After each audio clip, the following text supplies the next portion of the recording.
The college football experience week 14 preview and picks episode for college football Saturday on the Sports Gambling Podcast Network is brought to you by Underdog Fantasy. Sign up. And when you do sign up with the promo code TCE SGPN, you get up to 50% deposit bonus up to $1,000. We're also brought to you by Rhythm. Start crushing college football and college basketball with Rhythm. Get your free 7-day trial period today by going to sportsgamblingpodcast.com/rhythm. That's RITHMM. That's sportsgamblingpodcast.com/rhythm. And remember, as always, folks, to let it ride. This is Brock Purdy from Iowa State, and you're listening to SGPN. Let it ride.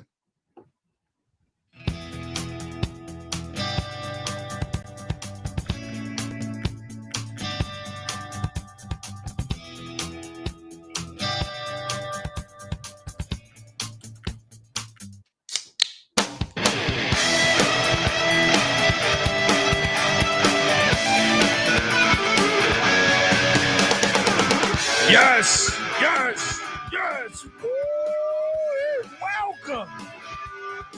Welcome to the college football experience, week 14 preview picks, all that good stuff. As I mean, we did the weekday show yesterday. So if you're looking for games on Tuesday, Thursday, Friday, that is all on the weekday episode. We even covered Tuskegee, Alabama State, and Alabama A&M and Florida A&M, which is happening those days as well. And we did an FCS bracket preview. So check out all of that. YouTube.com/The College Experience as we continue on this journey for 15K. Hit that like and subscribe button before the new year. Shout out to Weehawk in the chat. Happy Thanksgiving. Yes, happy Thanksgiving to all of our listeners out there, whether you love us, hate us, whatever. We're grateful and we hope you have a wonderful weekend. Surrounded by family, loved ones, and great historic rivalries. Hopefully college sports in general, football and basketball. Oh yeah, feast week is going on. I've been watching hoops all day. Got the Xavier, South Carolina, and the Little Rock, Illinois game, and just a slew of games on right now. To mix that with the football, it's just great all week long. If you're wondering who the hell you're listening to, my name is Colby Swinging Database Dad, aka Pick Dundee. That's not a pick. This is a pick. He was raised in the land down under, where a man thinks on his feet, speaks with his fists, and lives by his wits. When Dundee happened, he was a superstar. And you're nothing but a chameleon, lemon-headed, coward, terrorist pussy. And I'm after you, buddy. You're going to pay for it. Good night. Kind of sounded like Danny Hurley today at his press conference. What a bitch. Yeah. Did you see Kenny Dillingham too with the refs too? That was a little much. a little much too. A little smidgen of Danny Hurley in there too. There's no 1 second. There's no 1 second. He was irate. Dude, it's 1 second. They're gonna throw a 60-yard touchdown. Relax. All right. I am joined by my co-host. He is give it up for former JMU Duke defensive back, the burrito eating, sideline kiss stealing, wheeling and dealing, Patty C in the place to be. Hi. Well, let's get it going, buddy. Let's get it going. This week is phenomenal. Last week was incredible. Paul's in the chat saying Mississippi State's a dumpster fire. Random, but yeah. True. Yeah. No lies detected. Shout out to Cheers to Channing Brown. Hell of a good guy. We are also joined by third man in the booth. Some say he's a hell of a good guy too. Give it up for the DFS god himself, the rooftop IPA drinking, homebrew making, tobacco road living, the free lock giving, farmer, Herndon Basketball League MVP. Give it up for NC Nick in the place to be. There we go. What's up, guys? Happy Turkey Day. Oh yeah. Yeah, buddy. Thank you, sir. I mean, how great is this week just with the amount of sport going on just around the clock. We got news before we dive into this. Blake Harrell, East Carolina's interim head coach. This was my fear in a way, man. And I got nothing against Blake Harrell. You can tell Mike Houston about it a few weeks ago. I knew that He was might going do to. too good of a job. Yeah. I knew that. Look, and he did a great job. Their defense was top 40 last year. This year, it's not as good, but they did have their top corner, who might be the top corner drafted, got injured after week 2, out for the year. But look, I don't want to shit on the guy all the way. Like, I do think he's better than Mike Houston, but the schedule was so light when we fired Houston that early. I think the AD should be aware that there's a chance of this happening. I mean, and when you really consider like the beginning of the schedule too, it was harder then. So much harder. Yeah. Now, like, it was impressive. By the way, he is a Western Carolina graduate, Weehawk. So he's also, a former high school coach in North Carolina. So I do like, the tie-ins there. He also coached defense at Lenore Rhine for a while. But I just think because you beat Florida Atlantic, who fired their coach, you beat Temple, who fired their coach, you beat Tulsa, who fired their coach, and you beat North Texas, who might fire their coach. I think this is kind of cheap to me. Like, I don't want to shit on the guy because he could end up being good, like Dabo Sweeney style. But Brent Key, I mean, I would love to go back and look at coaches that took over on an interim basis and managed to parlay that into a head coaching gig. How often that typically works out? I would say not very often. I would have been more on board. Well, Lloyd Carr, I think, was Shane Beamer, right? Or yeah, was he on staff with South Carolina? No, he was at Oklahoma. Yeah. But my point is, I think I just think I would have at least liked to have some interviews of maybe they interviewed people I don't know, but it's like I would have liked to have beaten some good teams. If you look at this, none of those teams. I mean, if they beat Navy this week, why not wait till next week? Because Navy would be the only team with a winning record they would beat. You know what I mean? What's the rush? What's the rush to hire him? It's not like, I mean, maybe at season's end, maybe you want to before players can hit the portal and stuff. But you can't be worried about players leaving because that's only 1 year. You have to hire the right guy for the job. I'm not saying he's not the right guy, but he doesn't have much of a track record. That's all. Well, I'll say this. Nowadays, what is he probably going to get himself a 3 or 4 year deal? I'm sure the buyout's going to be really low. So it's probably not going to cost him much if they hopefully it's not an ironclad thing. Maybe it's like an interim hire kind of deal for him, but going cheap isn't the best route either. Yeah.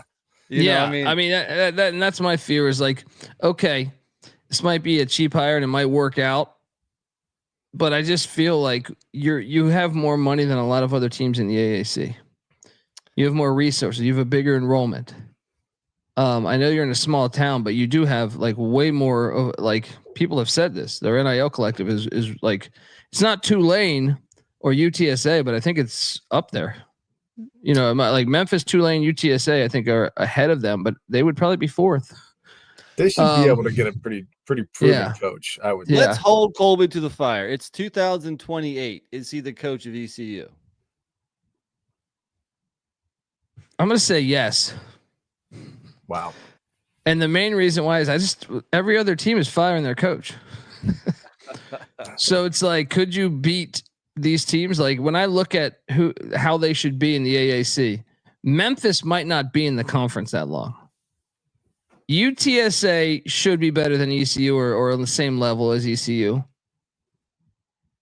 After that, you could say South Florida, they're getting a new stadium, but I would say after that, ECU should be like better way ahead of Temple and Rice and Charlotte, UAB, North Texas. Yeah. So I just wish it was a better, like, I just wish I was more excited because you're keeping a Mike Houston guy.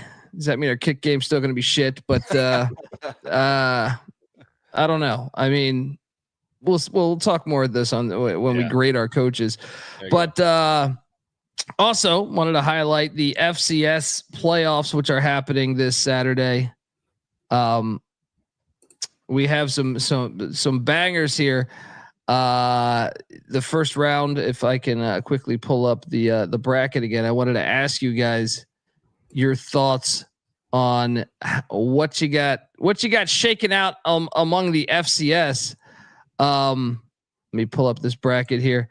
But obviously I wish they would have started on Friday. I don't understand why they go into Saturday, but we have the first round essentially going on. Why would your first round of playoffs happen at the same time as the last week in college football, where there's probably 16 to 20 games with playoff implications on the line? Yeah, I mean, not great timing, not great planning here.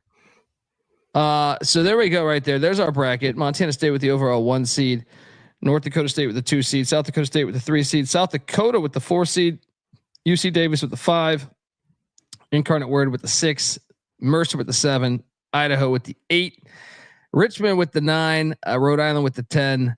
The 11 is Villanova. The 12 is Illinois State. The 13 is Tarleton State. The 14 is Montana. The 15 is Abilene Christian. The 16 is New Hampshire.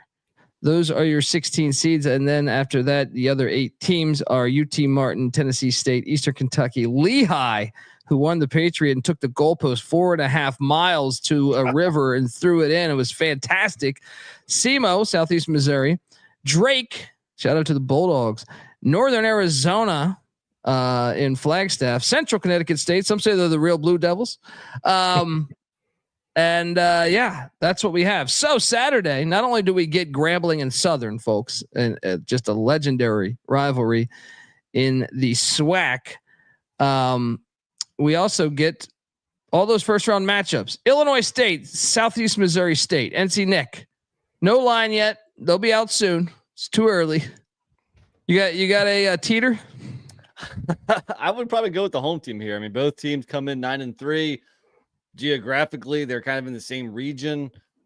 All things equal, I guess you got to go with the home team here. Yes, and the home team is SEMO. So that is that's an interesting one. And that's 2 losses out of their last 3 for SEMO. Is that a concern at all? And one of them was Tennessee State. Eddie George, by the way, magical year. They're in the playoffs too, and you got to wonder, is Eddie George going to find himself a better gig? Yeah. With Tennessee State, first time they've been in the playoffs in a while. The next coach of Ohio State, Eddie George. No, I'm joking. He could be the next coach of Kent State. That might be smart. That would make a lot of sense, actually. He might turn that down. Yeah. He might say, "No, I'm good here in Nashville." I mean, Kent State, any of those schools should consider that. Illinois State at SEMO. Patty C, what are you doing here? Redbird, the battle of 2 Redbirds, essentially. Illinois State, the Redbirds, and Southeast Missouri State with the Red Hawks. I'd be lying if I said I was paying super close attention to either of these teams, but the fact that Southeast Missouri has lost 2 of their last 3, which are 2 of the only 3 losses on their schedule. The only other one was a loss to an FBS team in New Mexico State, and then the only a 9-point win against Western Illinois Leathernecks, 3-8 team. So they seem to be really fading down the stretch here. So that means Illinois State, who's been 5 straight wins. That's my teeter right there. Yeah, and then we have Central Connecticut State, Rhode Island going on. All these games, ESPN Plus. This Central Connecticut State beat Duquesne the final week of the season to get in. The winner was going to advance, but the game before that, I don't know if you guys caught Central Connecticut State's game winning. It was in like double or triple overtime, and ball deflected at the line of scrimmage. A receiver catches in the corner of the end zone, so it was like had no business being intended to that guy.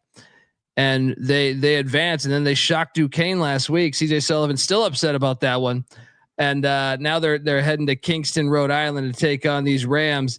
NC Nick, a classic Northeasterner in the FCS. You say you're all for it.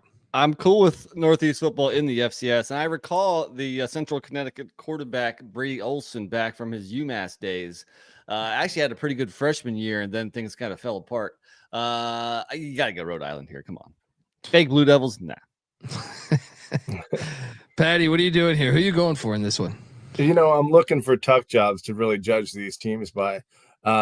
The fact that Central Connecticut hung with Massachusetts early in the season is Should actually have beat him, man. They had that game at one point, a man. nice look. Yeah, a lot of close losses. All Central Connecticut would have a much better record than 7-5. But they did get annihilated by 56 against Central Michigan, and Rhode Island only lost by 48 to Minnesota. So there's your tuck job that says Rhode Island for me, especially since they're the home team. How far apart are Central Connecticut and Rhode Island? I like the New Britain, Connecticut. If you go to pull up the maps, New Britain, Connecticut to Kingston, Rhode Island. What is that? No more than 3 hours. It's the no way. Everything's compact. New Britain to Kingston. Yeah.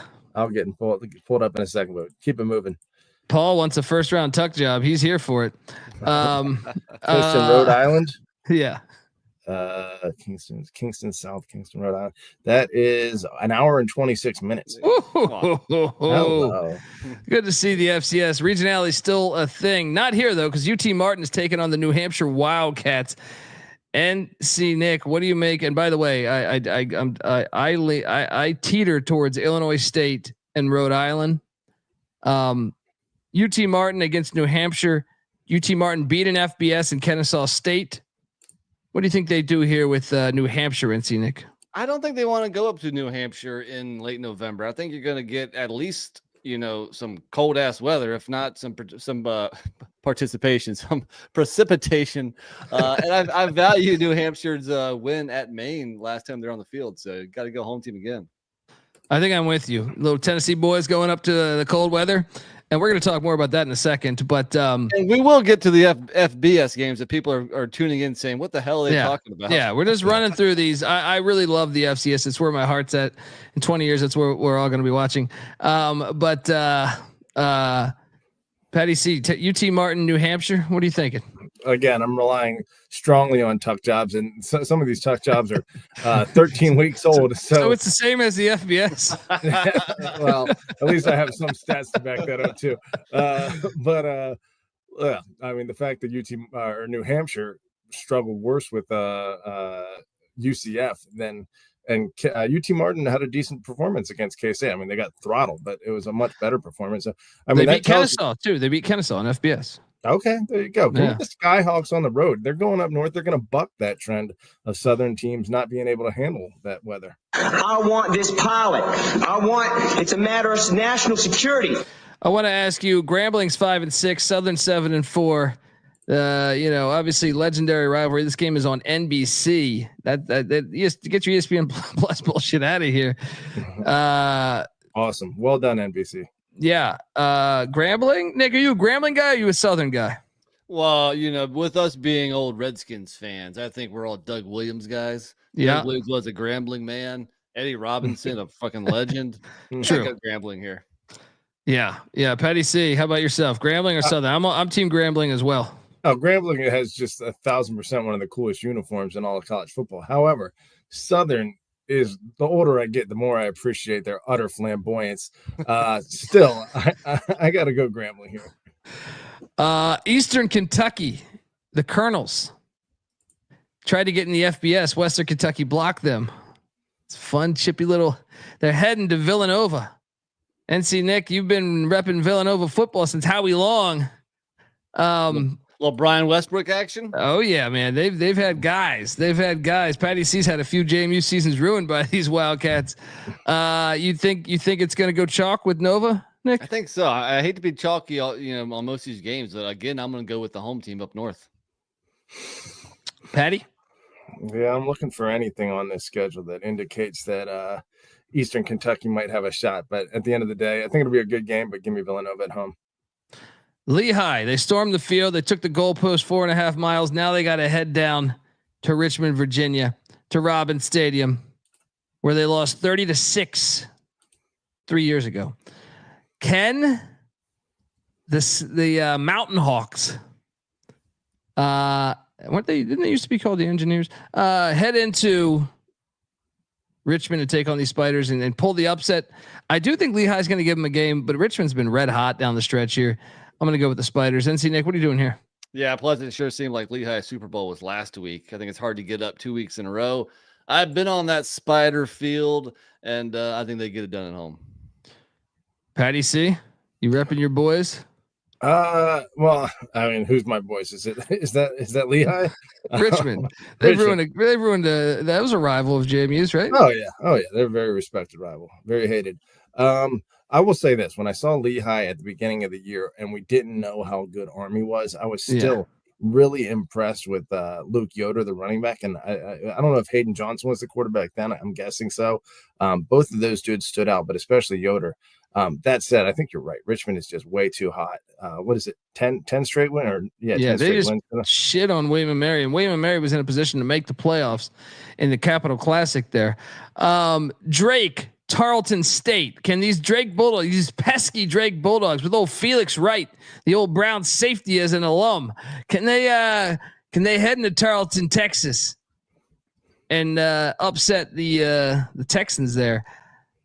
I want this one to happen so bad because Drake doesn't work with the same scholarships. Drake just fields a team essentially. Well, Tarleton's a good story too, and they just Yeah. came up from Division II and they're putting major money into that program. They're going to be in the FBS soon.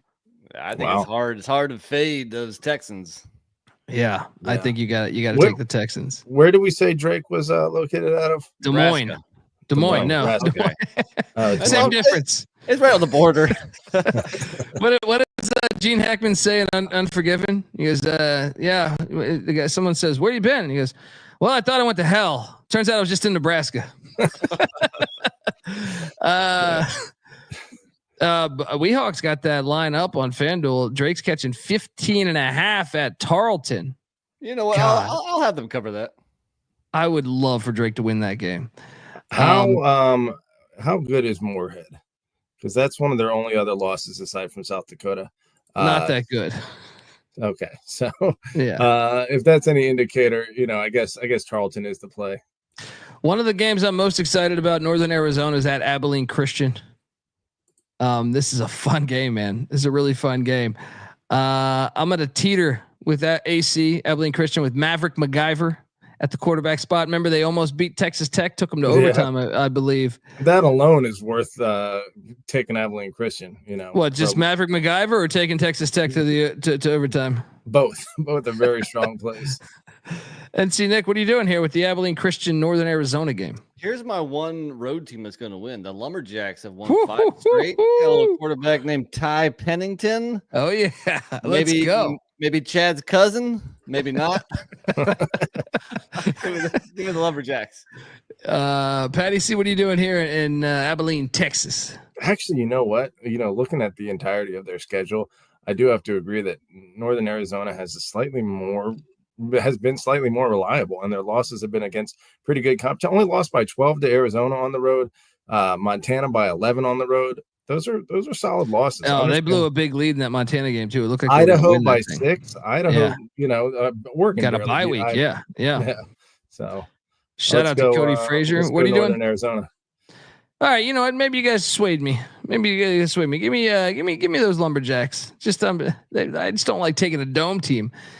Tennessee State, Eddie George heading into Missoula to take on Montana. Final game on the FCS playoffs front for the round 1. Look, Eddie George has been a great story. I kind of wish they would pull the upset here, but I think Montana's going to fuck them up. Give me the Grizz. Nick, what are you doing here? I know you hate the Grizz, but I called it last night. The Grizz are going to win this, and they're actually going to upset the Jackrabbits next week. So I'm on Montana. Patty C, any chance you're taking Tennessee State? Very much doubt that's going to happen, but you may be right. Yeah, I will say, definitely the favorite. From a, I guess person. What would you call that? They have more charm, and the fakest LSU logo I've ever seen. So that means you should probably fade them. The fakest Tigers, but yeah, I'm on give me Eddie George with the upset. They're rolling. Wow. Yeah. Wow. That would be a great story and a great development. And I wonder who would hire them. I guarantee you someone will hire Eddie George. Someone can't be that stupid with the turnaround that's happened there. Can we now stuff hipster Colby in a locker and get to some FBS games? Because they also have a big playoff this year, and there's a bunch of games with a lot of meaning. That is true. But I wanted to talk about something before we did that. I wanted to talk about with the SEC basically having a terrible week. last week, and potentially a terrible week this week. I'm very curious to know what you guys think of the chances that if Notre Dame wins, they're hosting a playoff game. Yeah. I would say Notre Dame and Penn State. Penn State's a 25.5 point favorite against Maryland. They're going to be hosting a playoff game. Yep. If Oregon, the only thing, what's that? Indiana or Notre Dame could be vying for that 8-9 spot. So if Indiana annihilates Purdue, then maybe they get the nod for the 8. I don't think so. Because they'll give it to Notre Dame. Their loss is so much But better. look at Notre Dame's ranking. Look at Notre Dame's ranking right now. It's way ahead of Indiana. Yeah. We'll find out tomorrow when the rankings are out. Indiana's going to get dropped down. Yeah, I'm sure. But if Notre Dame squeaks by USC and Indiana annihilates Purdue, which both seem very possible, then maybe it could be Indiana hosting. So we'll see. The reason why I bring this up is you got to think the loser in the Ohio State Oregon Big Ten championship game will be hosting. They'll be the 5 seed, right? Yeah, yes. They'll be the 5. I think they'll keep Ohio State even with 2 losses ahead of Penn State, who would presumably be the 6th seed. I think what Colby's getting at is that we're going to have at least 3 of the 4 games in some cold weather. Yes. Yeah. So that'll much like the FCS playoffs, which you're seeing games, in Missoula and Durham, New Hampshire, and Kingston, Rhode Island. I've been waiting for this for so fucking long in the FBS. It's amazing they've been able to get away with the ultimate tuck job and only play games in the South. This is what I'm talking about. I almost feel like, unless USC beats Notre Dame, which I actually think is on the table, but I don't think Maryland is live against Penn State. So I'm basically saying that I think we're going to get 3, and it's actually possible that Indiana could host 2. Say if Vanderbilt beats Tennessee. Oregon, you would say, counts as a cold weather game for sure. Yeah. Definitely. Sure. Yeah. Get a weather report for Oregon right now and see if we're right. Well, you're definitely getting rain like 90% of the fucking time there. It's not going to be the swamp last week. I mean, last weekend was funny because we're watching some cold weather games, and then you flip over to the Florida game, and it's like 80 degrees, and people are wearing tank tops in the stands and stuff. So this time of year, it's funny to switch between games and just see the drastic different weather. Yeah. Eugene, Oregon right now, 44 degrees. So that's what I'm saying. So here's what's great. And I'll stop after this, but if A&M beats Texas this week and then upsets, and then loses to Georgia in the SEC championship, that might be the second SEC team in because of what the committee has said, right? If they do honor that. Yeah.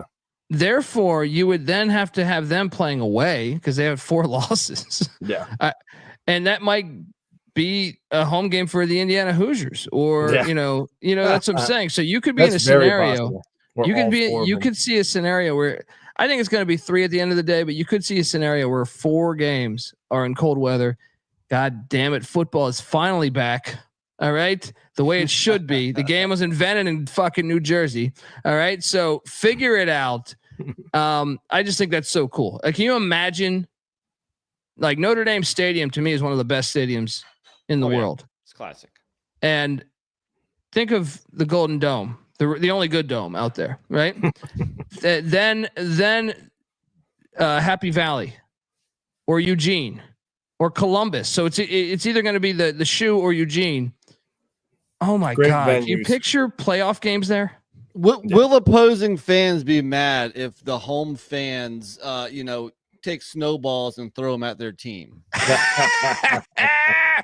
Bob Chesney singing the blues. That single, Bob Chesney coming this year. Singing the blues, saying that was uncalled for, getting snowballs. We don't like it. So the team's got the helmets on, but we don't. You're a millionaire. Take a snowball to the face like a grown man. Little kids do snowball fights. You can't handle a snowball. Come on. I think it's more we didn't like losing the game, and I don't. And Bob Chesney being offended by it does tick me off too. but they're Mountaineers. They're just like West Virginia. They're rednecks up in the mountains. What was to be expected, but we shouldn't complain about it. It had no impact on the game, I don't think, unless they were pelting them from the stands while they're on the sidelines. I don't think that was happening. I was going up the tunnel like football's supposed to be. When you go to an away game, that's supposed to happen. That said, JMU needs to get revenge somehow when they're coming out of the tunnel next year. I don't know if we need to make snowballs, put them in our freezers, and get them ready for App State, and somehow keep them in a cooler, keep them cold, or just bring out a fire hose. You can antique them. You can antique them. Yeah. Or last year when I went to went at JMU wearing some App gear, for the most part, other than a little bit of yelling in my face, for the most part, the fans were cordial. I wonder if that's going to be the case if I go to the next year rocking some App gear. It's going to be great. It's going to be great. Rivalry is going up a notch here. Folks, what I tell you, the college football experience is brought to you by Underdog Fantasy. Yes, Underdog Pick'em is one of the biggest menus for all the sports: college football, college basketball, NFL, NBA, NHL, NASCAR, MMA, and much more. You can now use specials and boost on all flex entries as well. So sign up, and when you do, sign up with the promo code TCE SGPN to claim your special pick plus first time deposit offer of up to $1,000 in bonus cash. UnderdogFantasy.com, promo code TCE SGPN. All right. I mean, look, that's the thing is I hate it. Like people assume that I hate Notre Dame. I hate Notre Dame because their schedule's weak as fuck. And they get this, they get this treatment. Oh, look at the Army Navy game. What year? Classic. So what year is that? That's wait, let me get that on camera. 1948. Yeah. Dude, I need to you gotta frame that. You gotta fucking frame that and put that thing on the wall. Either do that or put it on eBay. Yeah, no, right. Yeah. Just compare. Like they're just like I don't like Notre Dame, but I do love their stadium, and I love like the thought of a playoff game in South Bend, Indiana. Might be the greatest thing that's ever hit planet Earth because you have this night game too. Yes, or State College. Yeah. State College. Think about it. State College is this puny little town. South Bend, this puny little town, and it's just everything that America needs right now, in my opinion. Vote for Dundee. Oh yeah, that election thing. It's over apparently. All right, Cody Frazier in the chat saying Notre Dame schedule is always crap. I am going to disagree with that. I think it is this year.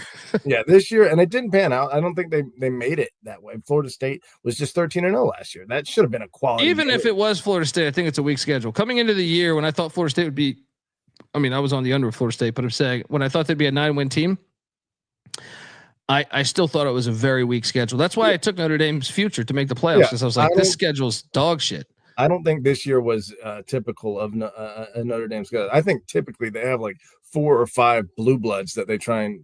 But they don't play in a conference championship, and to get that pass, I think is. Well, if that supposedly doesn't hurt you, and they don't have any potential to get the benefit of playing in a conference championship game, then at this point that. No, I think it helps them more than it hurts them. But why? If we're gonna take the because they're always overranked. They're like they're like the Cowboys or Duke in basketball. They'll be overranked in down years. They'll be given the benefit of the doubt. It's not like it's another team that wouldn't be given the benefit of the doubt who needs the automatic. Well, they're a blue blood. Texas is a 98% chance, even if they don't make their conference championship, they could lose to Texas A&M, and apparently I want to say it's like 91% right now. That's a blue blood that gets the benefit of the doubt. Notre Dame's in the same category. They're not any different just because they're not playing a conference championship game. Well, if Texas wins, though, they got to play Georgia. That's not going to hurt them though, because they're Texas. It'll hurt Texas A&M. It won't hurt Texas. It could hurt them as far as not hosting a playoff game. That's true, maybe a little bit. Whereas Notre Dame they don't have that fear. USC a couple years ago, Petty, in the 14 playoff, had they not played in the Pac-12 championship, they would have been in the playoffs. But they played the Pac-12 championship, and Utah beat them. Colbert, I mentioned this, and I don't think we want to go over our whole conversation from yesterday, but a loss in the conference championship game should not hurt you. It should not count as a loss on your record. That game should not change your record at all. That game should be winner is in, loser no harm done, no advantage gained, no harm done. You don't drop a spot unless someone won a game in the conference championship that would jump you. Yes. Otherwise, I don't think you should be penalized for it. Right. Weehawk says if Florida State had been as expected and USC being better, would the schedule be okay? No, because I was on the over on USC and I was on the under at Florida State. The only surprises were Army and Navy being this good, and I don't know how good they really are. It's the AAC is so bad. I mean, you had Louisville at like 10-2 at the end of the year. That's the one that I valued, and I had Notre Dame winning that game even in the preseason. But the other one was like how many neutral sites they were playing. They were playing so many damn neutral site games that I was like, this is bullshit, right? That is. And then you looked at the other teams that were coming, like Virginia, two MAC schools, and then to lose to a MAC school who's in 8th place in the MAC, I think is pretty bad. But anyway, let's get into it. We got a heated rivalry. Real quick, how many Power 5? Texas A&M, Purdue, Louisville, Stanford, Georgia Tech. That's 5. Purdue is not Florida a Power State, 5 anymore. Virginia, that's 7, and USC, that's 8 Power 5s. It's like half the SEC is. See, but the difference is you can't compare that to the SEC because Purdue and Virginia and who were some of the other ones? I don't know, Georgia Tech. Those are historically dog shit. So Georgia Tech has academic issues where they can't allow dumb people into their fucking university. Virginia probably the same. There's something to what you're saying, but I also think you have a hatred for Notre Dame that goes a long way back. I actually would love my hatred's because the market overrates them. It has nothing to do with I like the uniforms. I like the stadium. Like I've just always been annoyed that they get the benefit of the doubt. That's my hatred. The market didn't overrate them last week. I think I was the only 3 of us that made the points with the Irish. Fair. But that's just my blind love for Army. But anyway, I would love a game I'm like split because I would love to see USC ruin Notre Dame's season, but at the same time, I would love to see Notre Dame host any of these. Finally, we'll get to see some of these SEC schools have to go into a cold environment for the first time in their life. That will be fun. All right, well, let's get to the games because we got a banger to start things off. Absolute banger. The Cum Bowl. Wait, what happened here? How do I do this? Everyone always fucks with my shit. Okay, there we go. Yukon. The Cum Bowl. This series goes back to 1897. See, NC Nick doesn't want to respect history. This is a classic Nor'easterner. What's this series? The McGurk will be rocking. I don't remember. Yukon's laying 10.5. The over/under at 49.5. I mean, should we lock Yukon? I know UMass looked all right against the Dogs down there in Athens. You won't believe this one. And the week before that, they looked pretty good losing in overtime to Liberty. Yeah, maybe I don't lock this, but I'll lay the 10.5 with Yukon in the Cum Bowl. Nah, I'm going UMass, man. The fact that they were able to hang with Georgia for the first half of that game.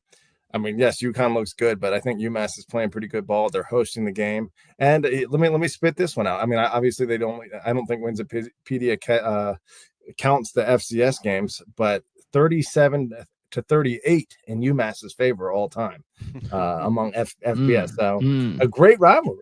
They were FCS powers at one point with Don Brown winning the FCS Natty or going to the FCS Natty, and then Skip Holtz had Yukon rolling in the 90s.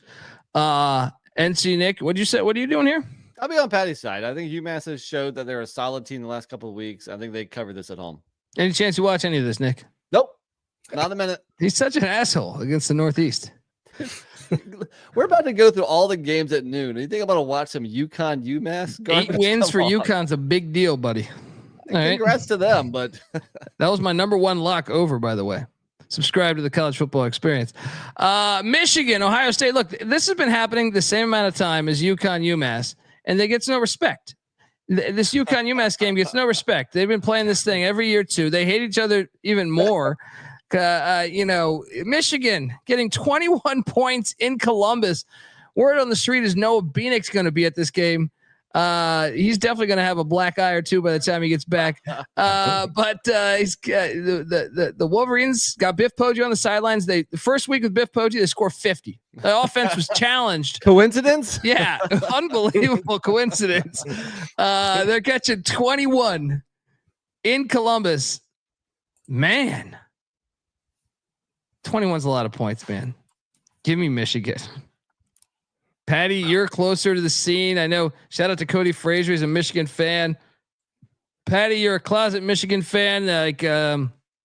I know you still have the poster of Todd Collins on your wall in your but behind your clothes in the closet. It's really strange. But what do you? Strange if it was on your ceiling, but Yeah. There's a pile of tissues in a trash can right next to it. Look, this is the number 128 offense in the nation versus the number 1 defense in the nation. So I think it's safe to say that Ohio State's going to shut down Michigan's offense. And I don't think Michigan has the answer for Ohio State's attack. So I don't know. It's a lot of points in Michigan having that amazing performance, but that probably creates a little recency bias that might be in Michigan's favor. Still, the fact that this is a 21-point spread after Michigan's won 3 in a row is insane, but I'm going to take Ohio State to cover it. 21? I don't know. Yeah, you're probably right. A rivalry game, you're right. No, let's go Michigan. NC Nick, what are you doing here? it is pretty crazy that we have this large of a spread in a game which was, so close and so meaningful the last 3 or 4 years. The tide has turned for Michigan, but they, like Colby said, they did put up 50 last week. I think it's too many points in a big rivalry game, especially with Ohio State coming off a big win, looking forward to the Big Ten championship. They win this, but I'll have Michigan covering. I mean, can we talk though about Michigan's performances previous to this? Just Pre-Biff Poggi, they were a mess. Yeah, they just have not been at all impressive. It was a struggle to hit 20. Yes. Let me ask you this though: was Ohio State extremely impressive in a lot of their games? No, that's a good point. And Michigan, Ohio State and Oregon probably about the same. That was a 21-point game, so there's a tough job. Ohio State clearly outplayed Indiana, but that was only a 5-point game for Michigan against Indiana. So I don't know. Maybe Michigan plays against these high-end teams a little better than I guess.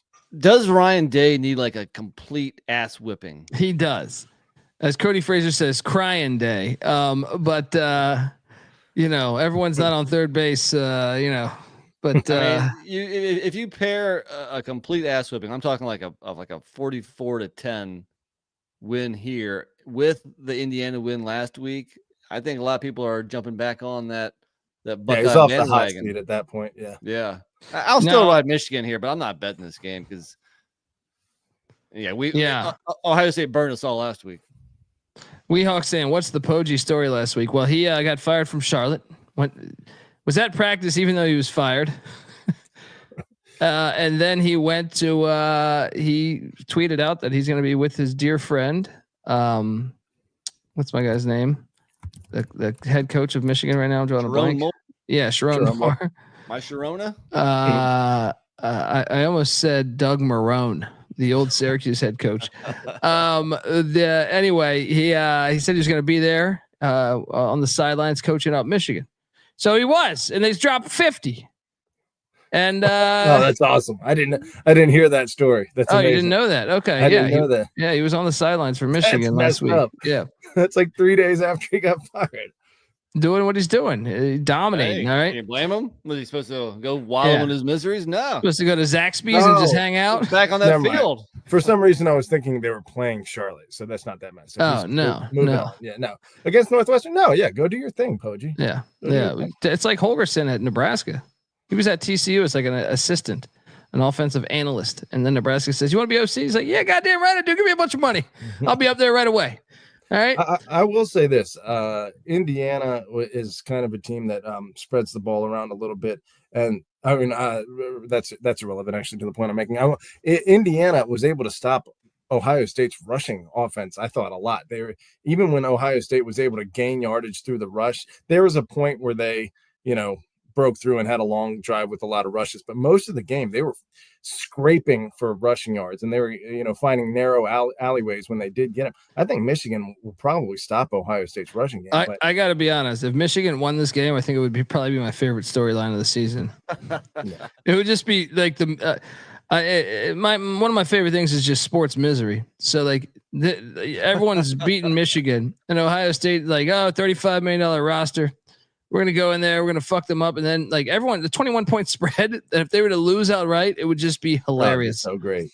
I will say that also Michigan's defensive backs probably match up a little better man-to-man with Ohio State's receivers. So maybe they can't just abuse Michigan through the pass either. Yeah, it's going to be fantastic to watch. NC Nick, is this one getting on? Classic Midwesterner. I mean, of course. I mean, we'll see. I mean, if it turns into a blowout, it'll quickly be changed. But every year, this is one of the games. I mean, one of the biggest college football games every year. Of course. Yeah. Folks, want to tell you the college football experience is brought to you by mybookie.ag. Yes, MyBookie's been running on SGPN for years, and we're back home. Check out their new and improved website. It's great on mobile. Plus, props for every game, and the live dealer casino is always a blast. There's even new early cash out options as well. Head over to mybookie.ag. Use that promo code SGPN for 100% deposit match up to $1,000. Plus, they're going to give you a little $10 casino chip just to get your beak wet. That's mybookie.ag, promo code SGPN. We're also brought to you by Rhythm. SGPN's proud partner, Rhythm, is the #1 AI-powered sports betting platform that helps provide bettors of all levels the ability to build custom predictive betting models in seconds to get predictions for betting on money lines, spreads, totals, props.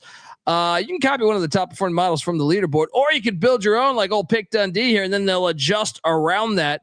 You can now track the props in the Rhythm app, which you should check out. They just introduced college basketball. They already got college football, NFL, NBA, all that good stuff. Rhythm has it all. Claim your free 7-day trial period today by going to sportsgamblingpodcast.com/rhythm. That's RITHMM. That's sportsgamblingpodcast.com/rhythm. All right, we are back. Shout out to Kyle. He goes, "What's up, fellas? Favorite crew out there. Appreciate you, man. Appreciate you. Life is easy when you start out on third base. Paul going after him too. Can't wait for that game. Cannot wait for that game. Moving along. Kansas is heading into Waco, Texas, to take on the Baylor Bears. Do you guys know 9 teams that came out today? 9 teams are available to win the Big 12 or to right now. Nuts. Crazy. Baylor is one of them. Kansas is not one of them, but Baylor is one of them. Makes this game a little bit bigger. The Jayhawks are red hot. I feel like it was funny. Someone's like, well, you should put South Carolina in the playoff. Well, first off, I might even be on board with that, but that was like 2 weeks ago. They were saying that, but and the logic was at the time when everyone else had South Carolina had a lot more losses than every other team was at. They're the hottest team in the nation. No one wants to play them. I might throw Kansas into that mix or Florida into that mix because they're rolling. I think they're going to go into Waco and win. I think that offense is dynamic. I think once Leipold gets that going, once you're able to get Jalen Daniels playing consistently turnover, finally looked like the person we thought he was going to be this year. That was the back injury, I think, dude. I think it was the back injury that was limiting him, and maybe they were calling a different game considering that. I'm on Kansas. The loss of Kodal Nicky might have had something to do with that early on too. Maybe that. I think probably a mix of all that. I think the fact that how comfortable did he feel with the back injury, coming off the back injury? You probably don't want to run as much. Yeah. Probably going to be thinking that you're going to be psychologically. I'm thinking I could make a step forward in my passing attack. Maybe I'll get drafted. And when you start playing a game that's not your game, and I think that bye week, Leipold figured it out. And like I said, even before the bye week, all their losses were by like 3 points. You know what I mean? Right. So it's 5 like 5 losses by a combined 19 points. Unbelievable. Like this team is so much better than and I think they're going to beat Baylor. As much as I think Dave Aranda and Baylor are having a good season, and I'm glad to hear he's back. I think Kansas is just a better football team. Nick, what are you doing here? Well, that's a funny thing too. I mean, yeah, Kansas is one of the hottest teams in the country, one of the hottest teams in the Big 12. So is Baylor. Baylor's won 5 in a row, and I think everybody is giving Kansas all the praise. I mean, deservedly so. But maybe they're also doing the same thing Coach Prime said his team was doing and starting to smell themselves a little bit now after that big upset win.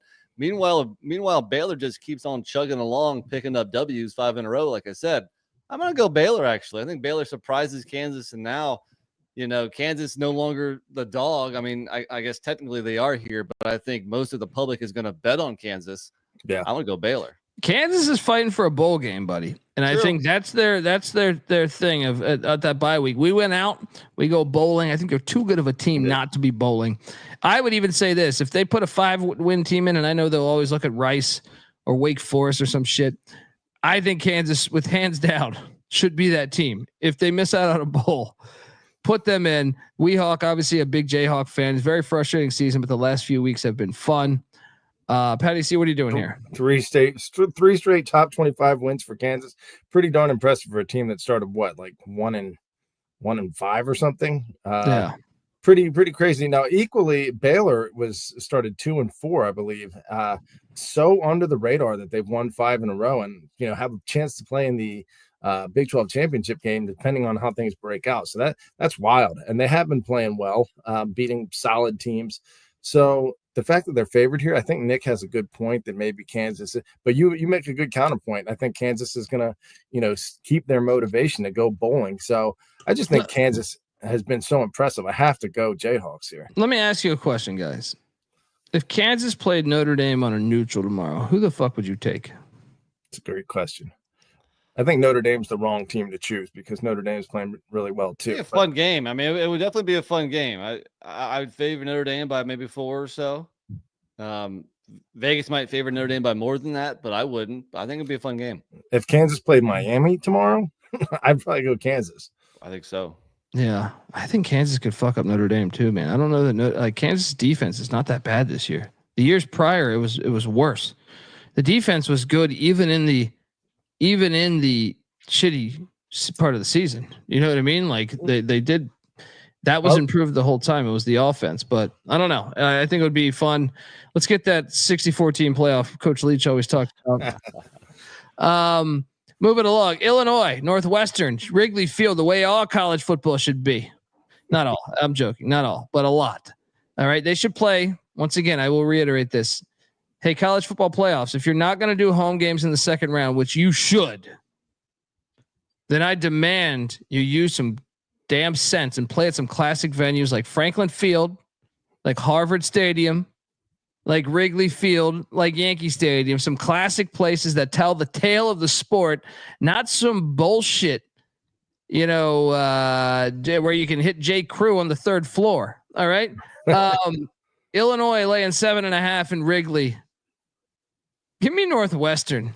I think they're going to make this a game. Series goes back to 1892. NC Nick, what are you doing here at Wrigley? Well, I do need a new sweater vest, but I'm gonna ride the Illini. I just think they're the better team. Northwestern. You need a flying squirrel by chance? Potentially, maybe. I think Northwestern's been disappointing this year, and I've picked them to cover a lot of these games. And last 5, just 1-4 with the only win in overtime against Purdue. I'm gonna go Illini. Patty C. I mean, to be fair, Northwestern has played a bunch of really good teams lately. Depending on how you view them, I guess you can't really say Wisconsin is, but I think they played one really good team lately. In Ohio State. Yes. Who else? Well, still, I mean, the back half of their schedule, there's Indiana.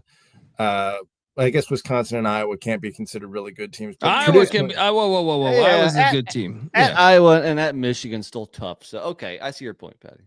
Yeah, I mean, I think against a normal schedule where you might have gotten like Minnesota or Rutgers or some of these other teams in there, even Indiana on a normal year, we might be looking at Northwestern. They might have had a much better year, but it's been a tough year for them. Still, Illinois, and they're only laying 7.5. And Wrigley, a neutral site, give me the Illini. West Virginia. Hey, Brett Yormark, I know we talked about this all year. You fucking fail, Brett Yormark, on your final game of the week or season. Westford. So let me get this straight. You have TCU playing at Cincinnati, which no one gives a fuck about. Yeah. West Virginia at Texas Tech, which no one gives a fuck about. Right? Swap them. Yes, we solved. West Virginia plays Cincinnati, a rivalry that people care about, and Texas Tech plays TCU, and that's an awesome game. This is why Pick Dundee should be in charge of college football. The series somehow strangely does go back to 1938, but I'm locking up Texas Tech. I think West Virginia is pretty unathletic, pretty untalented, but they're still alive. Both these teams are still alive to win the Big 12. I shit you not. These are 2 of the 9 right here. So this is actually a huge game. Texas Tech puts it on Dub V out in the desert of West Texas. NC Nick, what are you doing here? Do you have to ask? What have I done every week since week 3? Yeah. You know they're not the Herndon Hornets. They keep cashing for me. That's what they do. All right, with a couple exceptions over there, but I think they're what. So overall, ATS Texas Tech is 6-4, but those first 2 weeks they did not have ATS win. So basically, I'm 6-2 betting on Texas Tech the last 8 weeks. I just see no reason to stop. You got a lame duck / hot seat head coach traveling into West Texas. I don't think so. Texas Tech again. Let's go. Lock it up. This is a triple lock, Patty C. What are you doing here, Patty C? I mean, what is West Virginia's gonna be like? Where are we? Yeah, it's a long trip. Let me push back a little bit. Since they joined in 2012, this series has been 6-6, and it's 3-3 in Lubbock.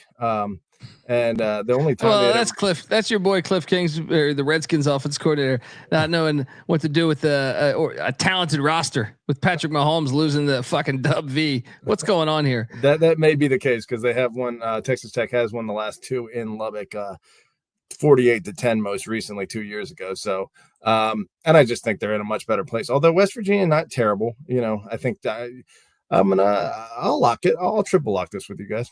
There we go. About time you guys jumped on that Red Rider train.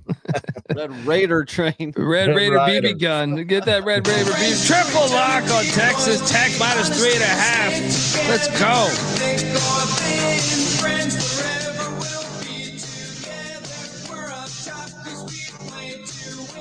Yeah, West Virginia clinched a bowl last week, so they'll be in the what's that beef jerky company? Sasquatch or Jack Links or something. Jack Links, Jack Links Bull. Well, I mean, the fans of West Virginia will appreciate that at least. It's true.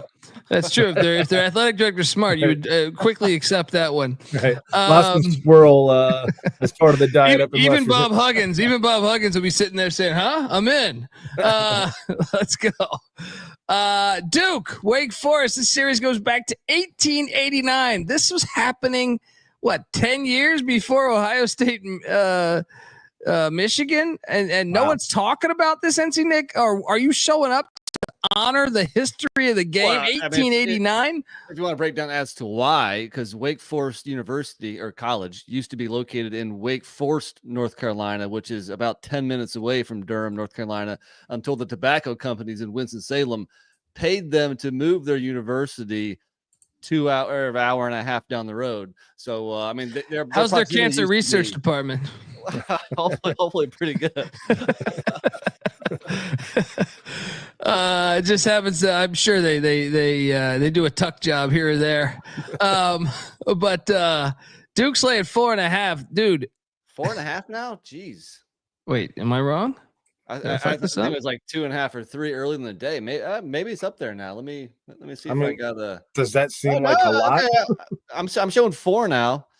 I'm just saying that when I looked at it earlier in the day, it was 2.5 I saw, but I guess it's gone up a little bit. Look, we mentioned the other day Lambeau Field in Buffalo, New York, with Pete Lambeau. We mentioned Tim Albin at Ohio because we're covering the Maction games. Those two should be, in my opinion, up for Coach of the Year with Kurt Cignetti and what's my guy's name at Arizona State again? And then Dillingham in primetime and all those guys. But I also think Manny Diaz deserves a little bit of that love.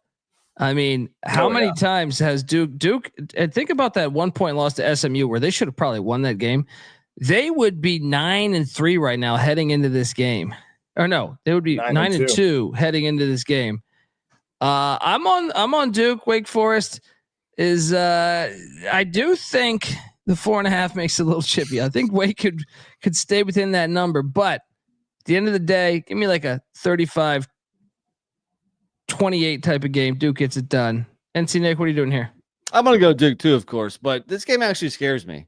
I mean, Duke did not play well against Virginia Tech. And, Virginia Tech, at the end of the game, they were on their third string quarterback, and Duke got out with the win. And as happy as I am with this season, because nobody expected Duke could potentially win 10 games if you include a possible bowl win.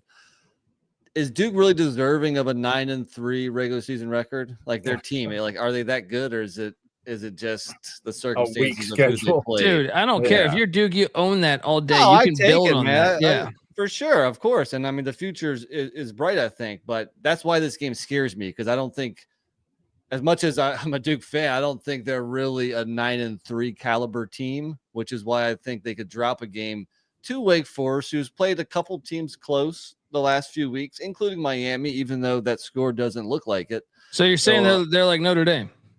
Yes, exactly. So Duke should make the college football playoff. Give me they are. I saw a comparison with them and Alabama. If they were to both finish 9-3 on like a theoretical thing, and it's like, obviously Alabama or Duke doesn't have any good wins, but their losses are probably better than Alabama's losses. So, hold on, one more thing. Sorry, tomorrow night we have, shout out to Weehawk, we have Kansas and Duke in college basketball in Las Vegas. Huge game. Let's just say I feel more comfortable with Duke -2 against Kansas than Duke -4.5 against Wake.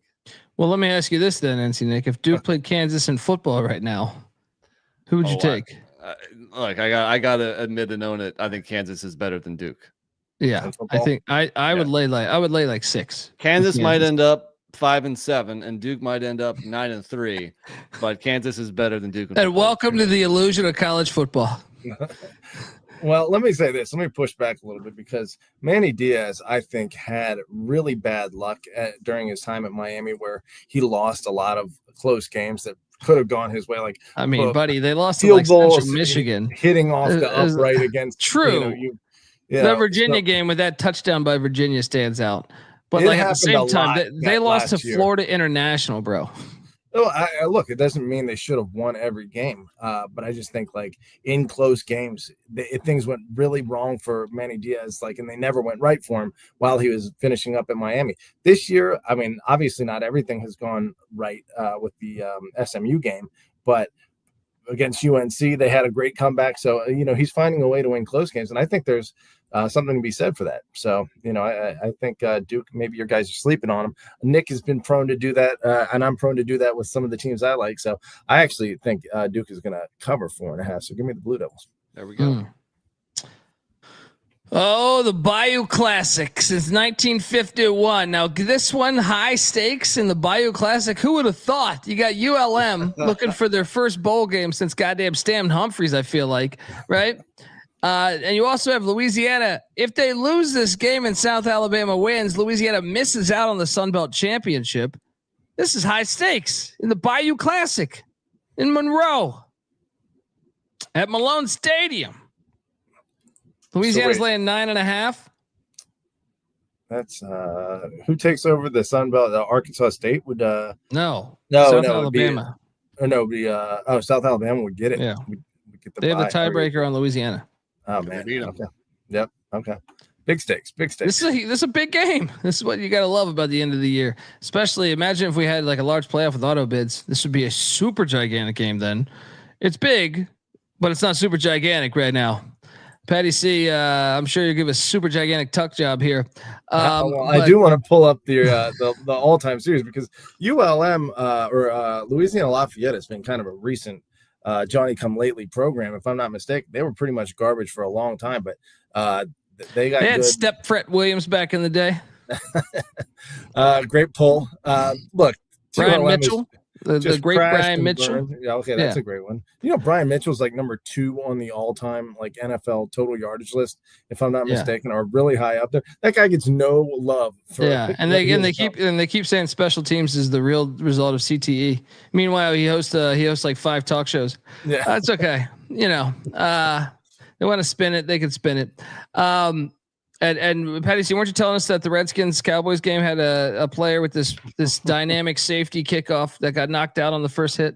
Oh yeah, knocked out with Stone Cold, and the NFL for some reason they did a tuck job. That. The NFL did a tuck job and not show the replay on the kick because their precious little kick return, bullshit kick return. Anyway, what are you doing here, Patty C?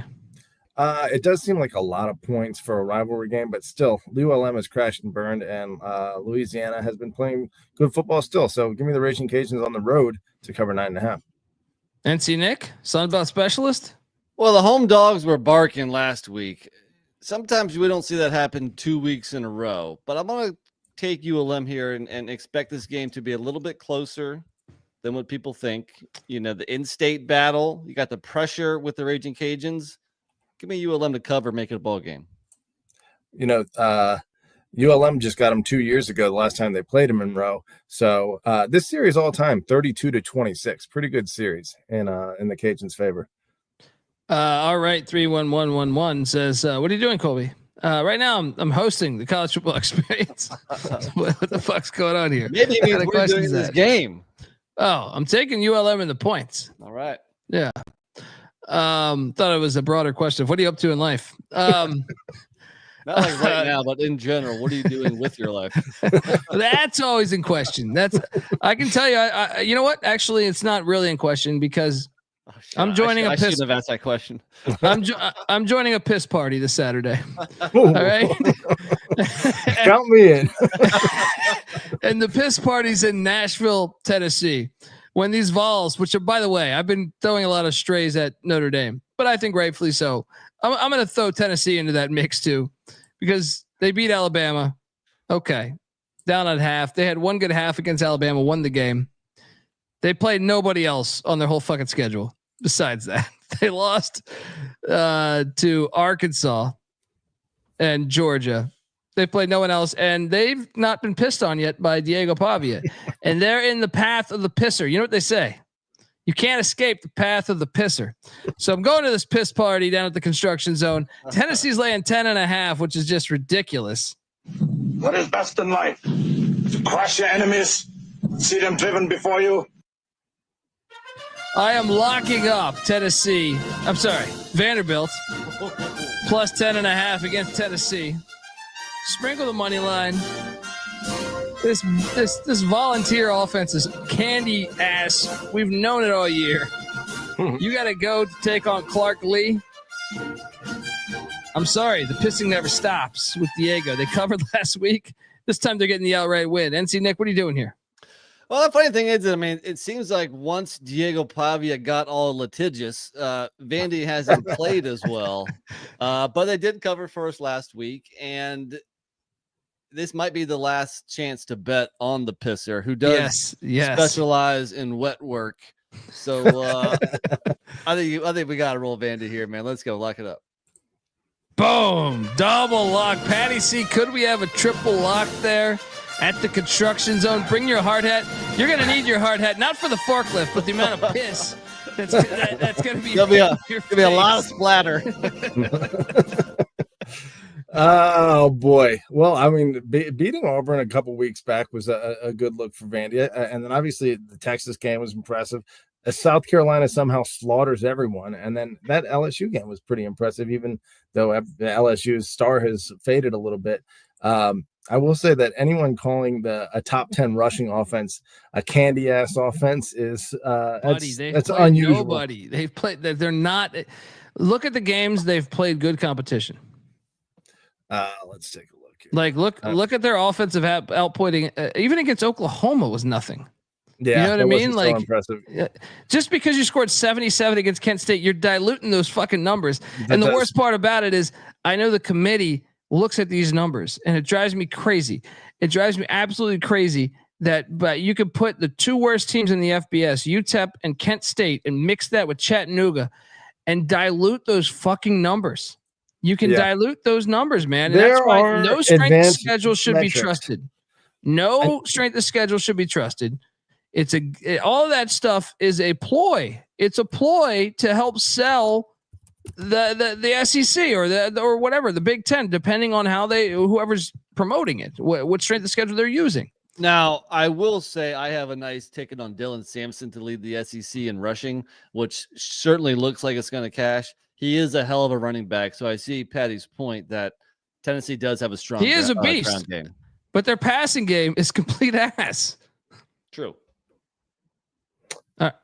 I can't pull it up right now, but Sports Reference does do like an adjusted rushing game or adjusted stats for basically the level of competition being taken into consideration. So I'd love to see where they stack up versus the plain stats. So maybe you're right. Maybe the level of competition is a big reason for those dominant running statistics. But Sampson that is ticket good. also was plus 1,400 with Dylan Sampson to lead the SEC in rushing, and he's got over 1,300 yards right now.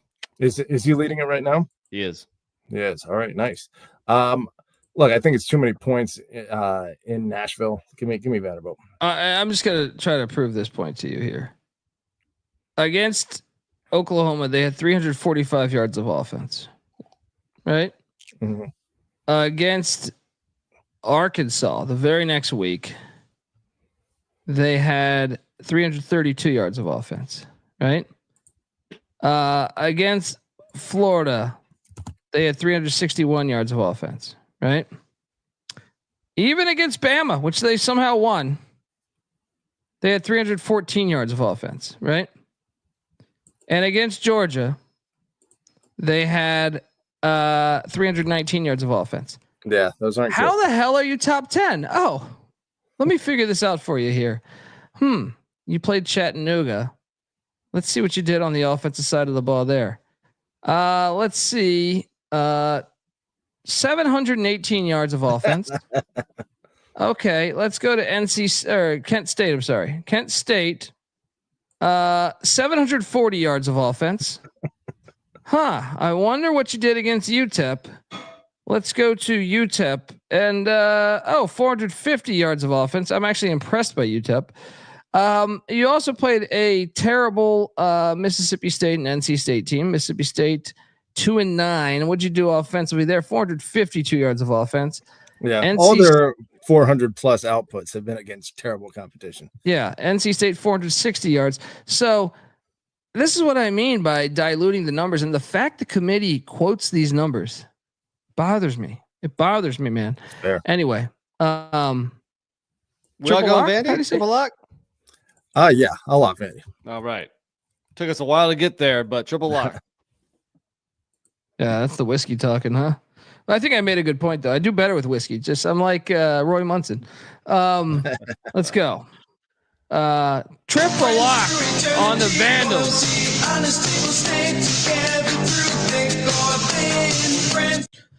All Vanderbilt, right. Vanderbilt, by the way, number 36 rush defense, and that's against a non-conference slate that includes Virginia Tech. I guess not too many others. Alcorn, Georgia State, and Ball State. So they have a little bit of a soft schedule, but still, SEC. Not a soft Tennessee's. Yeah, true. Louisville, Kentucky. This game's awesome. Remember that time a couple years ago in an old folks' home? There was a gigantic brawl between two guys that one Louisville fan, one Kentucky fan. That's college sports, baby. Louisville's laying 3.5 on the road. The line is telling you everything. Can't believe Vandergrift got injured against Texas after 7 passes. Texas's luck is incredible. I'm taking the Cards. They should have beat them last year. I think it's a revenge spot in this over, what is it, 112-year-old rivalry. NC Nick, what are you doing here? I agree with you. I mean, Kentucky's won 5 in a row. I think that ends here. I think Louisville finally gets one. Now, wait. Kentucky's won 5 in a row. What are you talking about? Oh, in the series. Okay. Yeah. I thought you were saying in general. I was like, they have 4 wins. No. Yeah. No, not leading up to this game. And they did just make an announcement today that true freshman quarterback Cutter Bowley is going to be starting. So while I am a fan of the name, I mean, Cutter, it's great pretty name. solid. Great name. Cutter Bowley. Cutter's right up there with Shooter. I think Shooter might be a notch above Cutter. Yeah. A gun is more dangerous than a knife. If I was president, I would just make them they would just have nonstop ass. I would say, hey, all right, every prostitute's got to go through there, right? Your name is Shooter. You're gonna. We're grateful for that. You guys would love Bronco Mendenhall. His sons are Cutter, Raider, and Breaker. Breaker. Breaker Mendon. Breaker. Breaker, come on through. You know the nickname that I used to like when old people call people slugger? Like, hey, slugger, get over here, slugger. Yeah. Yeah. Bring that slugger back. But yeah, Slugger's better than Breaker, I think. Well, speaking of Louisville, come on. Yeah, what are you doing here, buddy? I guess, I mean, Kentucky did play well against Texas. Let's give them a little credit there. They have played well a lot all year, and the fact they keep finding ways to win. It's in Lexington, and Louisville is favored by 3.5. Finding ways to win. They have 4 wins. The fuck you talking about? I mean, they're competing, I should say. And Louisville is up and down a little bit. And maybe I meant in this rivalry. Kentucky has found ways to win in this rivalry, even though you're right. Louisville probably should have won last year, although that was a very good game. I think 3.5 is just a point too many. I think flip a coin on who wins this game. All right. North Texas taking on Temple. NC Nick. The series goes back 1 year, and what a failure! You couldn't give him. Hey, AAC, you couldn't give him Temple Navy this weekend. Instead, North Texas and Temple. Now, North Texas is playing for a bowl game. Temple, their school president says after firing Stan Drayton, he's a new school president. Came over from Drexel, where he had a thing that they took pride in not having a football program. I'm terrified that Temple might get rid of their football program. Northeast football. Somebody call Todd Bowles and Bruce Arians and tell them, let's fix this goddamn thing. Where's Trey Johnson when you need him, NC Nick? North Texas laying 10.5. The fans will be there, all 7 of them. I will.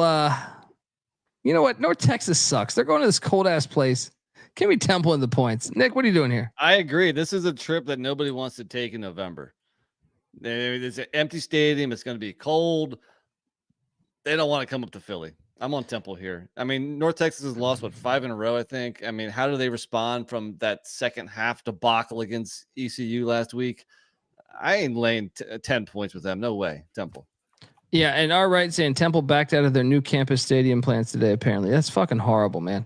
Let me tell you something. They got rid of a classic stadium in like 1978. And ever since then, it's been a tough get for them. They were not that bad of a program historically.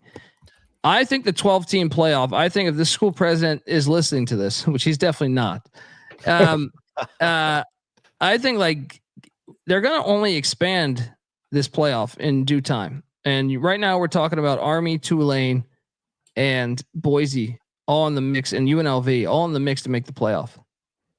And think about get this. Your program going. Maybe you find yourself in that conversation. Think about this. Like Temple, not that long ago, had College Game Day there as they were hosting Notre Dame with Matt Rule. They're the only D1 football team in Philadelphia, a major city. Get your shit together. And you could be in the playoffs all the fucking time. I don't understand how people don't understand the big picture. The best college basketball conference right now is the SEC. Do you know why? Football success. Football money. If you go back 15, 20 years, the SEC conference pretty much sucked at basketball. They would get like 2 or 3 teams in the dance every year. So for universities not to understand that football drives all your athletics, if you want to be involved in any athletics, you better support football. All it takes is one smug douchebag. I guarantee you this guy wears a bow tie. The school president. I guarantee he wears a fucking bow tie. Anyway, Patty C, you're on the Owls, I take it, or are you going with your North Texas squad that you lost by 60 points with in week 3? North Texas number 3 offense in the nation. I know these stats again could be jaded, but number 110 defense for Temple. That screams covered by North Texas, even though 10.5 is a lot. You're right. Cold road trip. I mean, this is the exact same thing we just witnessed with North Carolina going up to Boston College. You guys called that out. You were correct on that. So you might be right about that, but the numbers being what they are, definitely favor North Texas here. There was another stat I was going to pull here. Temple, you guys are right. 2009 9-4, 2010 8-4, 2011 9-4, 2015 10-4, 2016 10-4, 7-6, 8-5, 8-5. Dude, they have been a pretty good program for most. Dude, they've produced a lot of pros, man, like Muhammad Wilkerson, Paul Palmer, Leslie Shepard, Matakevich. Henry Burris was a quarterback for the Bears for a little bit, but had a good CFL career. This like it's actually like before I would understand it more 10 years ago than today, because today, like now you have access and you're in a major city. Now, yes, you shouldn't be playing at the Link. You should play at some fucking MLS stadium or get a stadium built on campus like they had, and they just gave it away. Idiots. You know what I mean? Like, yeah, it's just a no-brainer to me. Like the potential is through the roof. Look and I at think, SMU. yeah. It's anyway. South Carolina Clemson. This game's fantastic. Like this is a playoff game, guys. This is potentially a fucking playoff game here. Series goes back to 1896, the Palmetto Bowl. Clemson's laying 2.5. I got to be honest. This might be. I know there's one game that I'm looking forward to, and I've been looking forward to it for a decade. That we're gonna get to. But besides that, I'm sorry. This might be the one I want to watch most. South Carolina is a team emerging, and I find it crazy that I was watching TV earlier and they talked about Ole Miss's dominance against South Carolina in Columbia, which is accurate. They did win like 28-7 or whatever the score was, but they failed to mention South Carolina did not have their starting quarterback, which I found to be shabby journalism. And I think South Carolina is a different team when Lenore Sellers is their QB.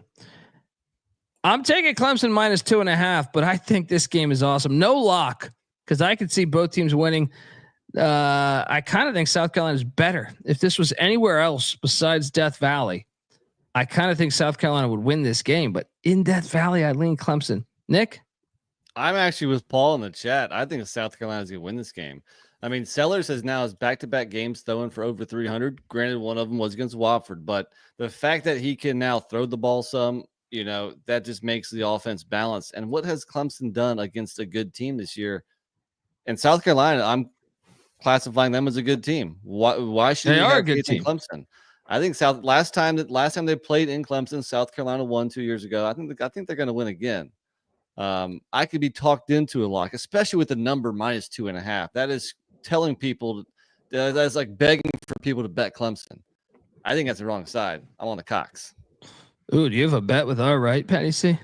I don't know. I know that. What was it? I know that I was hyping this, and I'll say this with the extreme nature of Clemson's crowd, probably super up for this game. Both of these teams very much in the playoff conversation right here. I mean, think about it. A&M, South Carolina crushed them. So should they lose to, well, that would be their fourth loss for A&M anyway. So they'd be out.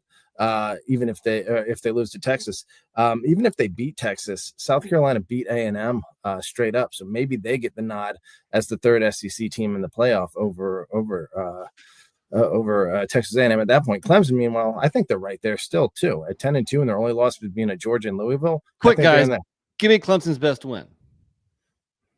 Look at the pulled Pitt. In a game they easily could have lost. Other than that, who is it? Virginia State? No, with Pitt's backup quarterback too. NC State. Clemson is a little phony. I'm gonna lock up South Carolina. Actually, let's go. I like South Carolina. I thought they were going to crush Clemson earlier. I think it'll be a little closer, but I'll lock it with you, Nick. I'll take South Carolina to cover 2.5. Battle, Colby. No, I told you that. I don't feel any strong conviction. The only difference was just Death Valley and a freshman quarterback on the road. How many road games has South Carolina won at like good teams? They almost won at Alabama, but true, but they still lost that game. Yeah. Well, and guess how they lost that game? Experiment. Guess how they lost that game? Lenore Sellers dropped the ball in his own in his own 10-yard line. Hey, they won by 26 at Oklahoma. That's not a good team. No, but is Clemson? And I never heard of Oklahoma. You mean Oklahoma? That's true. Good point. They beat the pisser. Yeah. They went into the bathroom. They did go into the bathroom and they put it on lockdown, like Ben Roethlisberger. All right. Moving forward. So double lock on NC Nick, Patty C, locking up the Cox on the road. Of course, they're on the cock. Okay. Always. Zing. UTSA, I got a lock for you, Patty C. UTSA is going to West Point. They're catching 7.5. lock. Their season's blown away with Notre Dame, and then UTSA is playing better and better each week. You're getting more than a touchdown? It's laughable. Their season's blown away. They're still going to be playing for the conference championship game. Yes. There's no point in this game, though. That's why you take UTSA. Okay. Yeah. Okay. Yeah. Fair. It's a long trip. I said in my preseason preview that these boys from San Antonio are going to want no part of Mikey Stadium. And that might be true. That dome team coming up into the elements against a physical run team. Can we get a weather check on West Point this Saturday? I'll get that pulled up in a sec, but I will say this: UTSA has been playing better, so you maybe if Army does let down a little bit. What's Army's best win? To quote NC Nick with the Clemson, what's Army's best win? True. It's ECU, who fired their coach. Weather right now in West Point is 40 degrees on Saturday, 38 is the high. So I don't think the Dome boys from San Antonio are going to appreciate. And I think there may be some precipitation in there. Army bounce back spot here. All right, Army will not be hosting the game at Mikey. It's going to be at Gillette Stadium, the Patriots Stadium. Not this game, but the championship game. Yeah. This game is at Mikey. I think UTSA is going to beat them outright. Dude, Army has annihilated every team in the American. And how many winning teams did they play? I don't know. They whooped ECU, who's looking pretty good right now. Well, they whooped ECU with Mike Houston. I think you yourself are questionable on Harrell just because the level of competition at the beginning of the season. True, but if the ECU look, I said this on yesterday's show. I know you weren't with us. I said, ECU is going to end up winning 8 games this year. They had an amazing schedule. That's why I took them to win the AAC, and they didn't.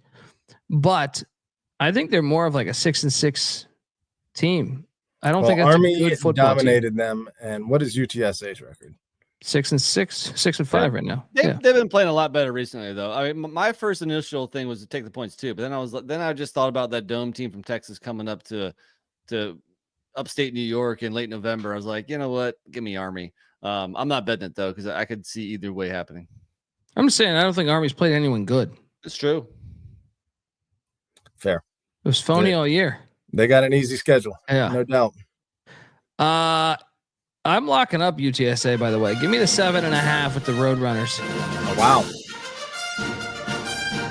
We got another one here in Kalamazoo. Shout out Here's to a Waters. conference. Make sure you get the liquor pitchers. What's that? There you go. Here's a conference that doesn't screw it up on the last game of the season. Yeah, thank you for Actually, giving us no. It's Central Michigan and Western Michigan should be. Is a bigger Maybe rivalry. they do. Well, still, I mean, I'm not going to complain too much about Eastern and Western. True. Like they've been playing for fucking 18 years. Yeah. I'm okay with this being like, there's worse fuck ups they could have done. Western Michigan's laying 7. Eastern Michigan fighting for a bowl. They both are. Oh yeah, They're both 5 and 7. Give me Eastern Michigan in the points. Yeah, it's tough. I mean, I'm gonna take Western, but they've been a big disappointment for me this year. I thought they were gonna be better, but I'll go Western at home. One team's going bowling, one isn't. Let's see who. Yeah, both teams fading down the stretch horribly. 4 straight losses for Eastern Michigan, 3 straight for Western Michigan. A couple of them close losses. I got to go Western Michigan. I just think they're the better team here at home. Touchdown though is a lot. Who'd you guys go? I went EMU, but I don't feel strong conviction to it. Yeah. Just Creighton plays so many close games. I feel like You know got to what, take actually, EMU, but I think I agree with you, Colb. I think I'm gonna go EMU. yeah. 7 is Who has UTSA played that's good? Well, they lost to ECU, but I mean, no one. Texas, they got whooped by Texas. Southern Miss, Troy is a classic. Goes back to 1935. Troy's laying 17.5. Lay it. Southern Miss is fucking horrible. Auto fade Nick? for sure. Troy. Yeah. Southern Miss is on auto fade. Troy's a play. Patty? Who did Troy beat recently that was impressive? Georgia Southern. Georgia Southern, who's in the driver's seat, I think, for the Sun Belt West East. Who's is it Marshall still right now? Yeah. But we can mess that up for them. Troy 17.5. That's a lot of points, but Southern Miss is so bad. I guess I'll roll Trojans. All right. Middle Tennessee is taking on those Sunblazers of FIU. What a collapse last week. It's one of the worst. If you had Florida International, that was one of the worst things that could have happened to you. Series goes back to 2005, Pitbull Stadium. His vodka will be served. I'm laying the 9 still because I think Middle Tennessee is a bottom 5 team in college football. Nick? Yeah, they're awful. And I mean, those 2 road trips that FIU took losses in both. I mean, but it was by a combined 4 points. So they were tough on the road. Coming home is what they need. I'm going to lay the points with the Panthers. Patty? Yeah, it's a lot of points, but I think you guys are right. I mean, playing kind of 2 red hot teams. I don't know if you could count Kennesaw as red hot, but they're playing probably not. But Jacksonville State certainly with what 8 straight wins and almost getting that win on the road. FIU playing better football. They have it at home. Yeah, take the Panthers. All right, saying is Mike McIntyre retiring or being fired? I would assume he's being fired. Did they announce something? Mac Brown. Oh, of course, that would have the K also. But. He retired after the JMU game. He might not know. Hello. Coastal Carolina, the Shots. Is there a program despite beating App State every year? Is there a program in shambles? NC Nick. I wouldn't call it shambles, but it's certainly not as good as it was. So they're catching one. Tim Beck has. They're catching one against Del McGee and Georgia State. I like Georgia State at Center Park Stadium where Terry Pendleton used to hit those dingers. I will take Georgia State fresh off that great. And you guys gave me a hard time about locking that last week. They didn't just cover. They fucking dominated Texas State. NC Nick, your thoughts? Yeah, they exploded for 52 points in San Marcos. I like that momentum coming home. I guess you got to ride Georgia State here. Patty? I mean, that is recency bias if I've ever heard it. What, they have 7 straight losses before that? They avoided. They didn't get pissed on. They did not get pissed on. They beat the pisser himself. It's an interesting season for Georgia State, hasn't it? Yeah, late hire too. Like they hired that Del McGee in June. It's like, oh, what? You need a coach? Sure, I can do this. Tim Beck can chug a beer, but can he coach a football team? We thought they hired the wrong Tim Beck. That's right. I made this case. Tim Beck, the OC of Vanderbilt, who was with Jerry Kill now at Vanderbilt, but he was with Jerry Kill at New Mexico State, had previously been at Coastal Carolina with Jamie Chadwell. I guarantee you they went to hire that Tim Beck. They got the other Tim Beck from NC State. They interviewed him and they had no idea that they interviewed the wrong Tim Beck. And they said, you know what? We like your ties to the program. You're hired. And meanwhile, this other Tim Beck's in Las Cruces saying, I can't believe Coastal didn't call me. Wasn't that like a Ditka bit? Like he was in training camp. He goes up to like a quarterback they draft. And he's like, you're the guy from Kansas, right? No, you're from Kansas State. Oh shit, we got the wrong guy. Yeah. I know exactly the story you're talking about. Patty C, what are you doing here in hot Atlanta? It's tough. Coastal's win. Talk about a team that hasn't been good lately. 5 of the last 6 they've lost, but the only win made an impression on me certainly by beating App State. But maybe you're right, and I just think Georgia State is a more potent team. So I'll go Panthers here. NC Nick, I'm actually right? Like, because Tim Beck at NC State, that offense was dog shit. I actually think I'm onto something. I'm onto something. I bet you Chadwell even said, you should take a look at my guy, Tim Beck. Because that was because he's killing it at New Mexico State, right?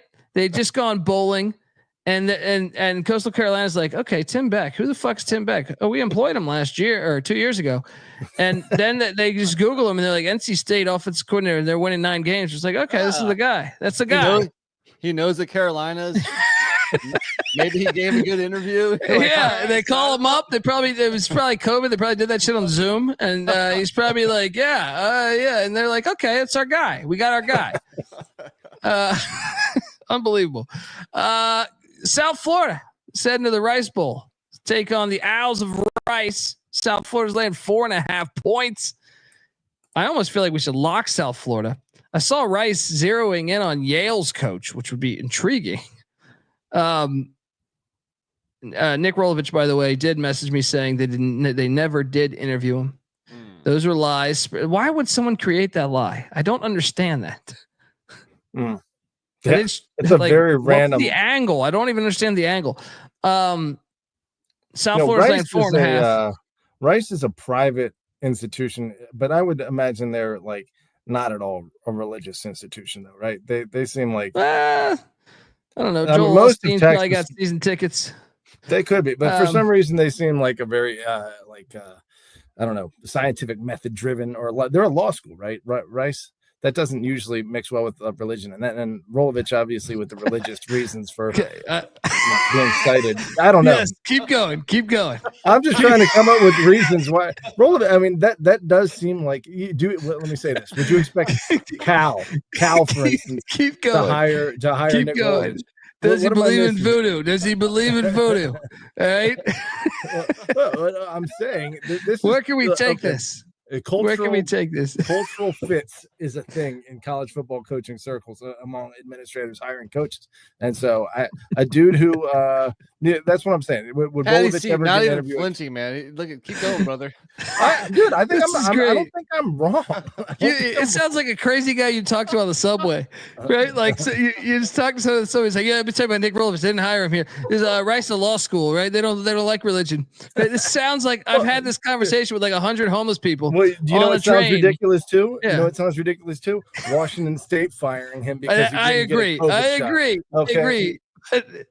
Look, I am Team Rolovich all day. I think it's ridiculous that he's not coaching football. He's well qualified. He's a great coach, and it's ridiculous that someone fired him because of his own goddamn personal reasons on what he wants to put in his body. I mean, this is a stupid world we live in. But I did love what you just said right there. Unbelievable. I'm stretching it. Maybe I'm trying to come up with reasons. You know, it's also ridiculous. We'll be trying to bet on Rice right now after losing by 26 to Trent Dilfer and UAB. I mean, there's no way. I mean, you got to go USF here. I mean, I want to lock it, but I think the line stinks a little bit. Yeah, Weehawk saying Rice, no ties to religion. You're Patty C. You're speaking gospel over here. I mean, how many private schools in the country don't have a tie to religion? Probably a few, but most of them do. I feel like so. Rice is different. That was the best. That just sounded like a dude that's been up 24 hours on fucking God knows what type of drugs. It's just talking to me as I'm trying to take the subway in LA. And you know how many times I've had to do that conversation? You're just sitting there, you're like, yeah, man, you make a lot of sense, man. I like you. Just don't fuck with me, dude. But yeah, I like you. That's what you do. You just say that. Yeah, man. I've heard the separation of church and state. I guess the separation of law and church. Also, there it is. It's a new thing. Next up, Old Dominion. Those Monarchs, those pesky Monarchs heading into Jonesboro. ODU's laying 4. Series does not go back to 1893. That's my fuck up. I don't think either of these teams played football in 1893. Maybe ODU though. I'm on ODU. Arkansas State is Leffler of the South, as Patty C said, is Butch Jones. That is correct. I would take credit for if I made that up. I don't think I made that. No, you did it. You were just 30 Jaeger bombs deep. You said that, and I thought, hey, it's pretty accurate. I'm on ODU. Nick, what are you doing here? I'm going to go Arkansas State. I mean, I thought ODU had 2 great opportunities to get a home upset against JMU. Close, didn't happen. Against Marshall, close, didn't happen. I'm going to go Arkansas State. Patty? Tired of this ODU nonsense. I feel like Arkansas State has beaten up on terrible teams, and that's where they've gotten their 7-4 record. Meanwhile, ODU's 4-7 record, like Nick just said, at App State, that's not a tough place to play. 3-point loss against JMU, 7-point loss against Marshall. I mean, all year, I think ODU's been the better team. It is curious that a team that's lost 3 games more than the other team is favored on the road, but I still think ODU will cover that. All right, the Pitt Panthers are taking on Boston College at Chestnut Hill. The Big East is back, baby. BC's laying 5. Shout out to our guy Bill O'Brien, who said everyone on Boston College's team's tough except for that pussy Thomas Castellanos. Did you guys see those comments? No, it was great. Who said great? Bill O'Brien. Oh, wow. Castellanos transferred out when he got benched. Yeah, he quit the team. Remember, he quit the team 2 weeks ago. Oh man! And he goes, "This team's tough. Everyone's tough, and we got the pussy out of here." Right?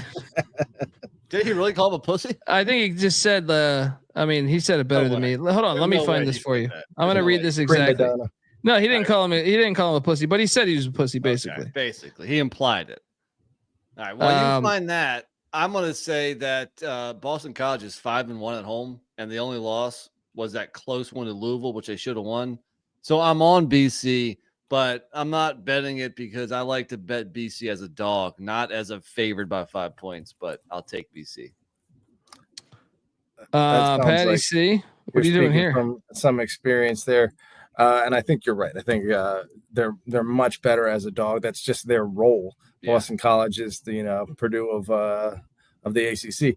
15-18 all time is what Winsipedia has this series in Pitt's favor. So a pretty good rivalry. I would have thought they would have played a lot more dating back to their Big East days, but Pitt has just failed so fantastically over the last few weeks, and then Boston College has been playing great. So I'm going to go Boston College to cover 5.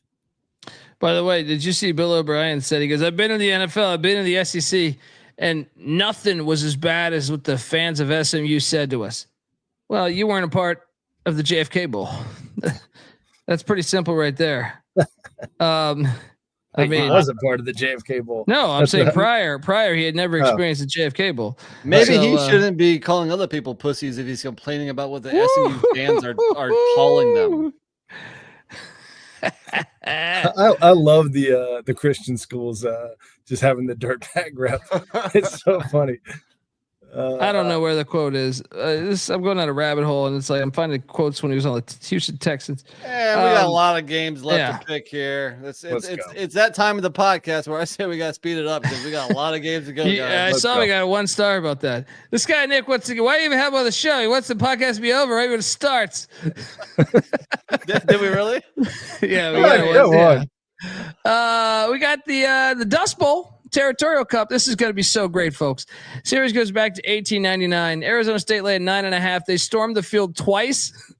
Kenny Dillingham said, "No, ref. There's no seconds." Dude, they're going to eat shit here. I feel very good about this. Lock. Give me Arizona plus 9.5. Brent Brennan's normally good for one big upset, even when he was at San Jose. 9.5 in Tucson when you can ruin your whole rival season. This is why the 12-team playoff is incredible.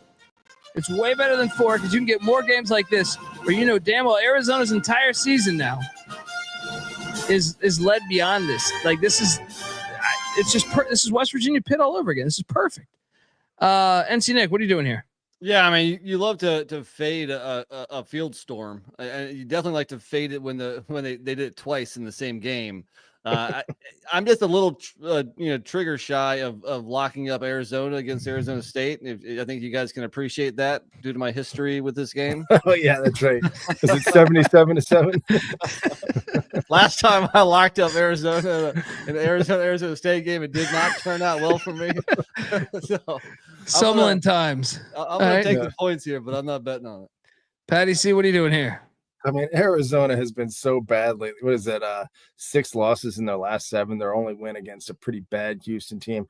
Arizona State, meanwhile, rolling right now. However many wins in a row, but only 4. But it's curious that Arizona State has played so well. But I guess Texas Tech is pretty good, but Cincinnati isn't, and that was a bad loss. Granted, that was 9 a.m. in Ohio, so a long trip. You're right. I think all that out the window. I think you're right, Colby. Arizona just gets up for this game to play spoiler. So they're going to cover, but I'll have Arizona State winning outright. Yeah, let's go. So I got a blind QB comparison in here by Y-Bone. Y-Bone me. This is hilarious. Shout out to Y-Bone me. That's a good question. I have to ask that every day. Why did you choose this title, good sir? But Dundee blind QB comparisons. I mean, wait, is this in the NFL? Is this college? I need more details. Is he throwing is this a Shedeur Sanders thing? I mean, that's the whole point. It's a blind. But in the FBS, are they both in Power 5 conferences? Because you can Texas quarterbacks look like incredible every year. Your point, though, the quarterback one significantly better than the other. I don't know. One was a top 5 pick. Yes. I don't know. Is this past tense? What decade are we talking about, too? Fresno State is heading into the Rose Bowl where they've won 5 straight against UCLA. Fantastic. This game goes back to 1927.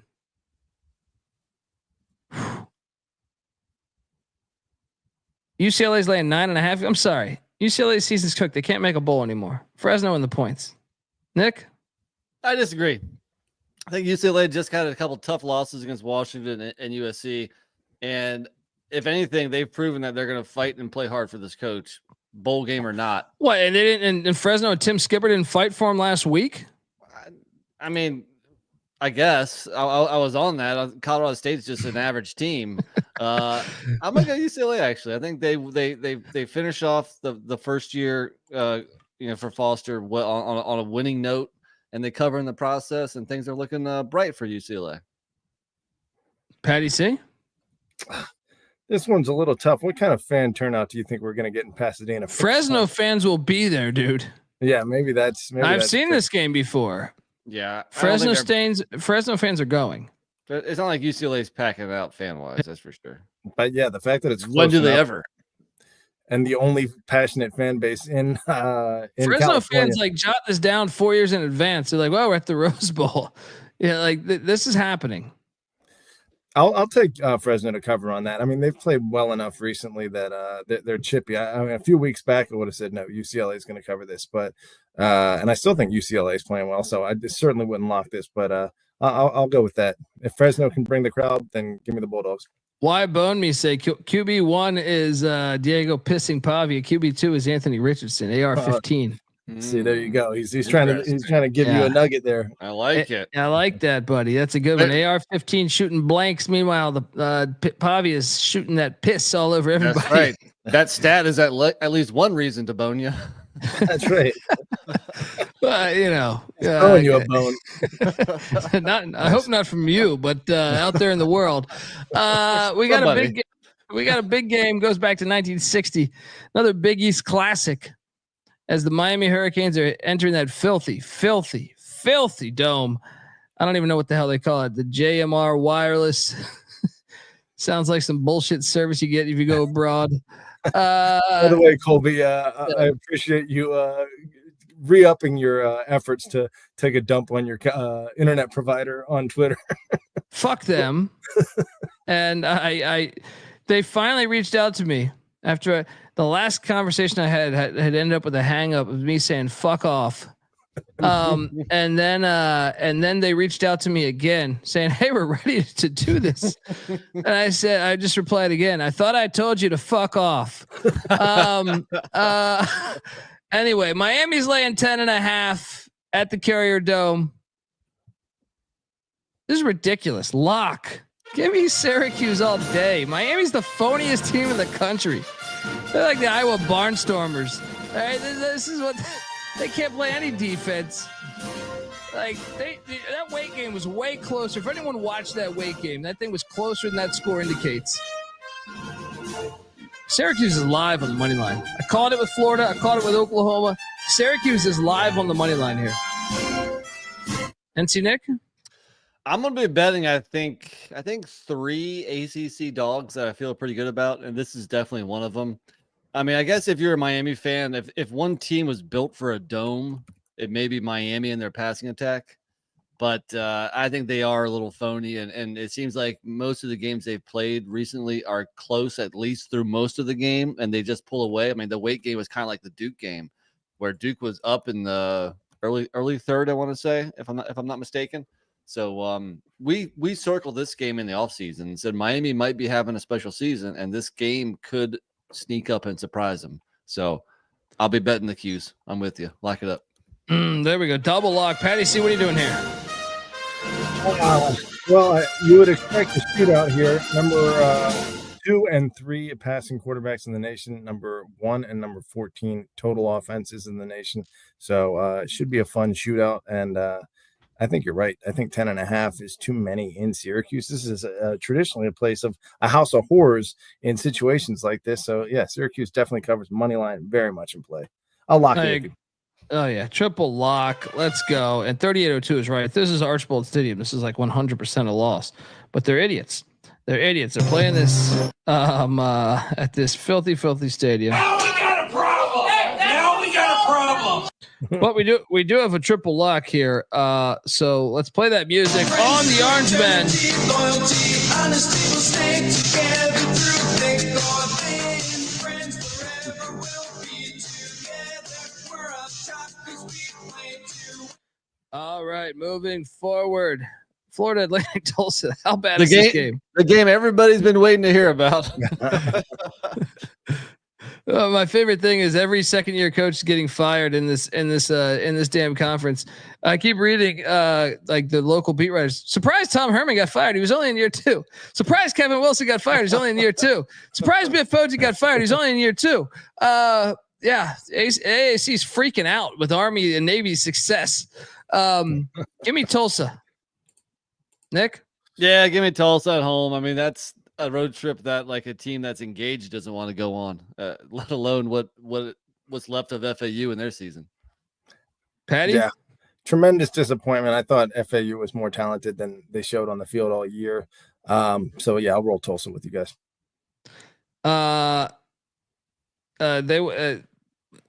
L's Shoe Tiger.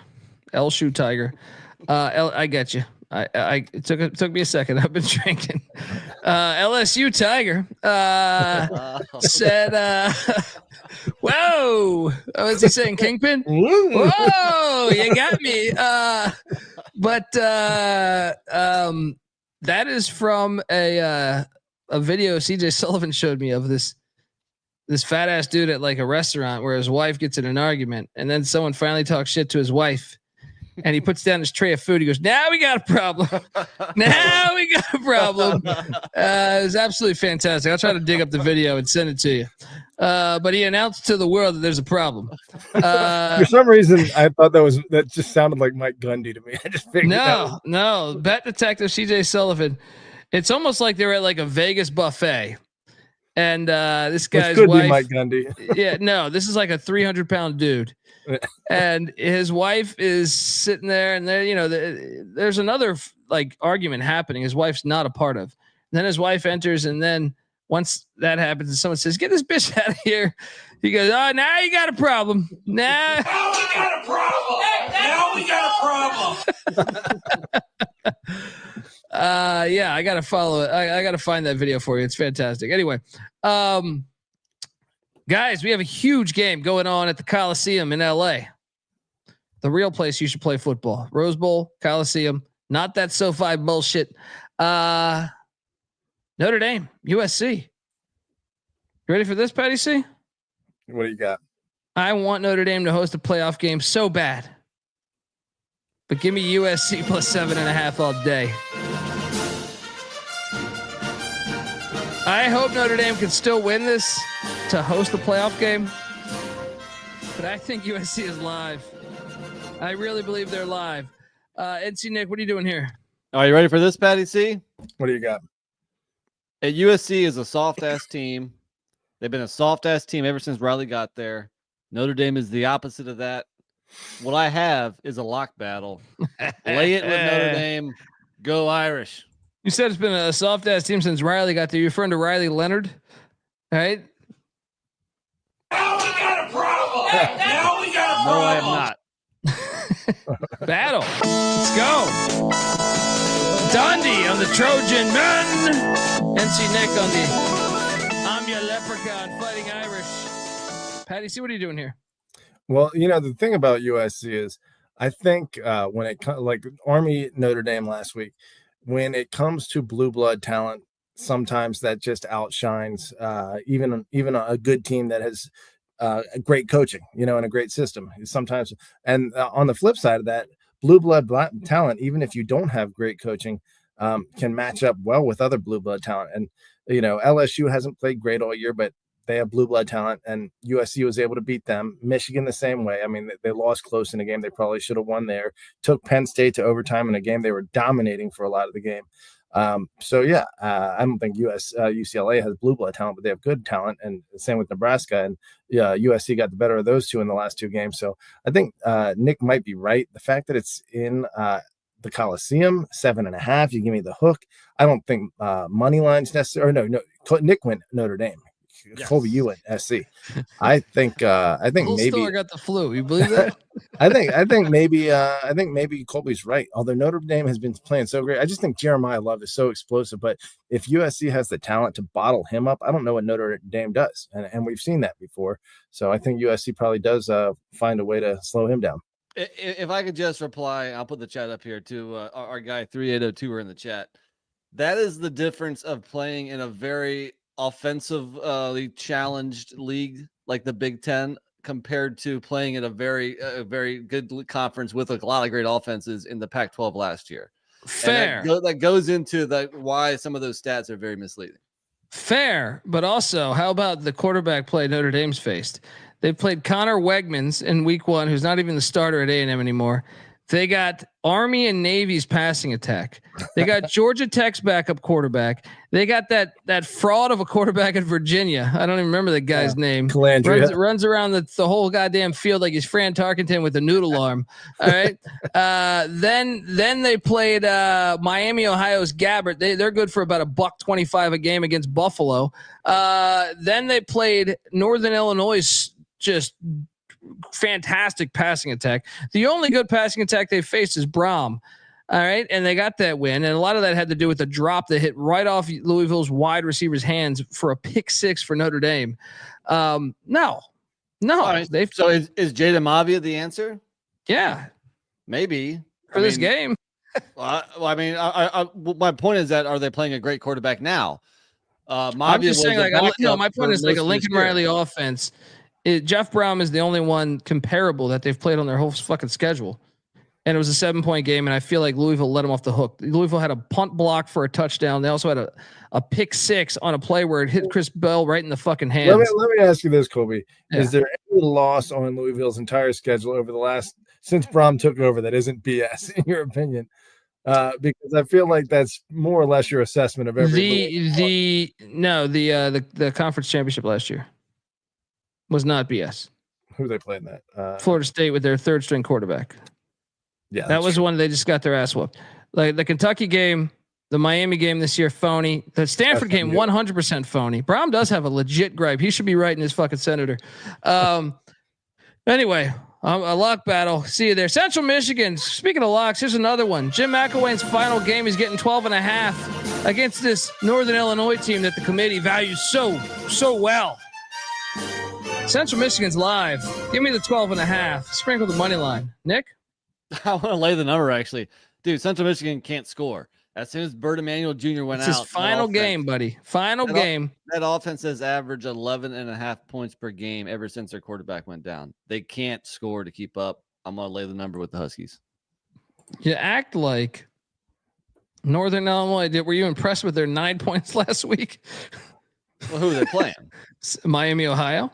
Exactly. The best defense in the MAC. What about their 23 against Ball State, or their 17 against Bowling Green, or their 6 against Toledo, or their if they score 23 this week, they might cover. 23-10. This guy acts like, are you one of the voters putting Notre Dame this high? The way you're defending NIU. Patty C, what are you doing here? You know, NIU, for all the flack we had given them, has rebounded, I guess. I mean, but what, 2 losses in a row? Or no, they had just 1 loss in a row. Either way, I was looking at early in the schedule. I think Central Michigan covers 12.5. I think that's too many. So give me the chips. I think they're live on the money line. Sprinkle that money line. Maryland, Penn State. This game, they deem a rivalry. They even have their own Wikipedia page for this rivalry. This is the biggest phony rivalry in my fucking life. All right. Penn State's laid 25.5. Lock. All right. Maryland doesn't score any damn point. They get blown out. Remember the one time I did take Maryland? They lost 59-0. It was at Maryland too. How do you lose 59-0 at home? Should we rattle off these recent scores? Yes. Okay. All Penn State wins except one. So in the last, since 2016 is where I'm going. 38-14, 66-3, 38-3, 59-0. Maryland did win by 16 back in 2020, but that was a really bad year for Penn State with COVID. But then after that, 31-14, 30-0, and 51-15. Penn State always annihilates Maryland for whatever reason. So you just have to go with history here. That's a huge number, but Penn State covers. Nick? I wasn't planning on betting it, but I'm definitely on Penn State. I mean, Maryland's lost 4 in a row. There's no hopes of a bowl. This team has quit. They're all planning their vacations to Ocean City or something. Yeah, give me Penn State. We got the Iron Bowl. Hugh Strip Club Freeze. Kalen DeBoer, whatever the fuck.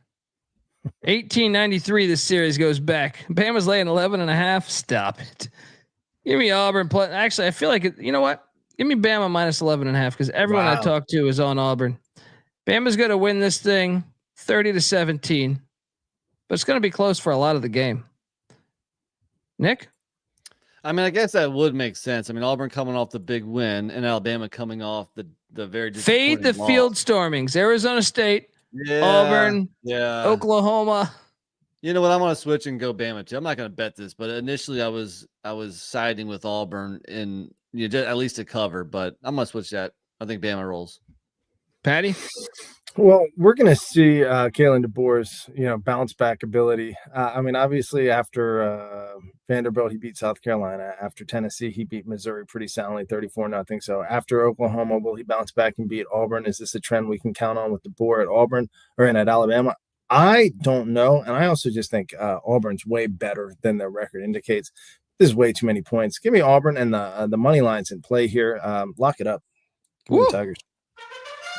How about them Tigers? How do you see? Locking them up plus 11.5. There might be blood in the water. No Crimson Tide pun intended. I will say Auburn's playing for a bowl game. There is that. Playing for a bowl game. Moving along, NC State, the Pussy Pack heading into Chapel Hill. I mean, this game's great. NC State playing for a bowl game. Mac Brown playing for another season. He's got a meeting with the AD after I just read. Series goes back to 1894. Bring him back.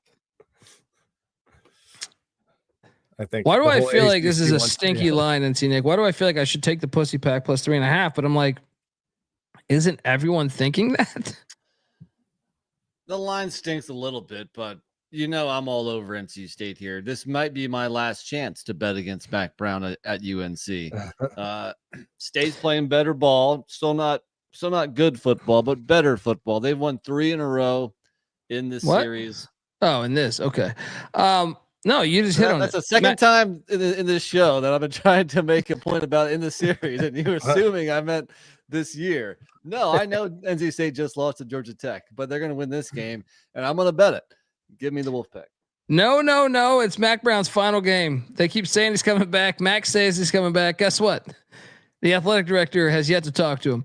That's because he's not coming back.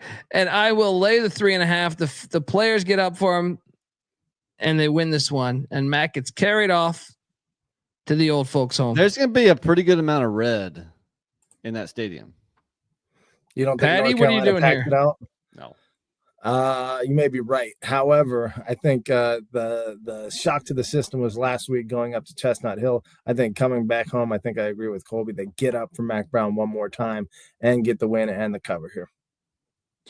Let's go. NC Nick, by the way, locking up the Pussy Pack there, plus 3.5. The California Golden Bears are heading into Dallas, Texas, getting 13.5. Give me Cal. I'm thinking about locking up, but the line stinks a little bit to me. Nick?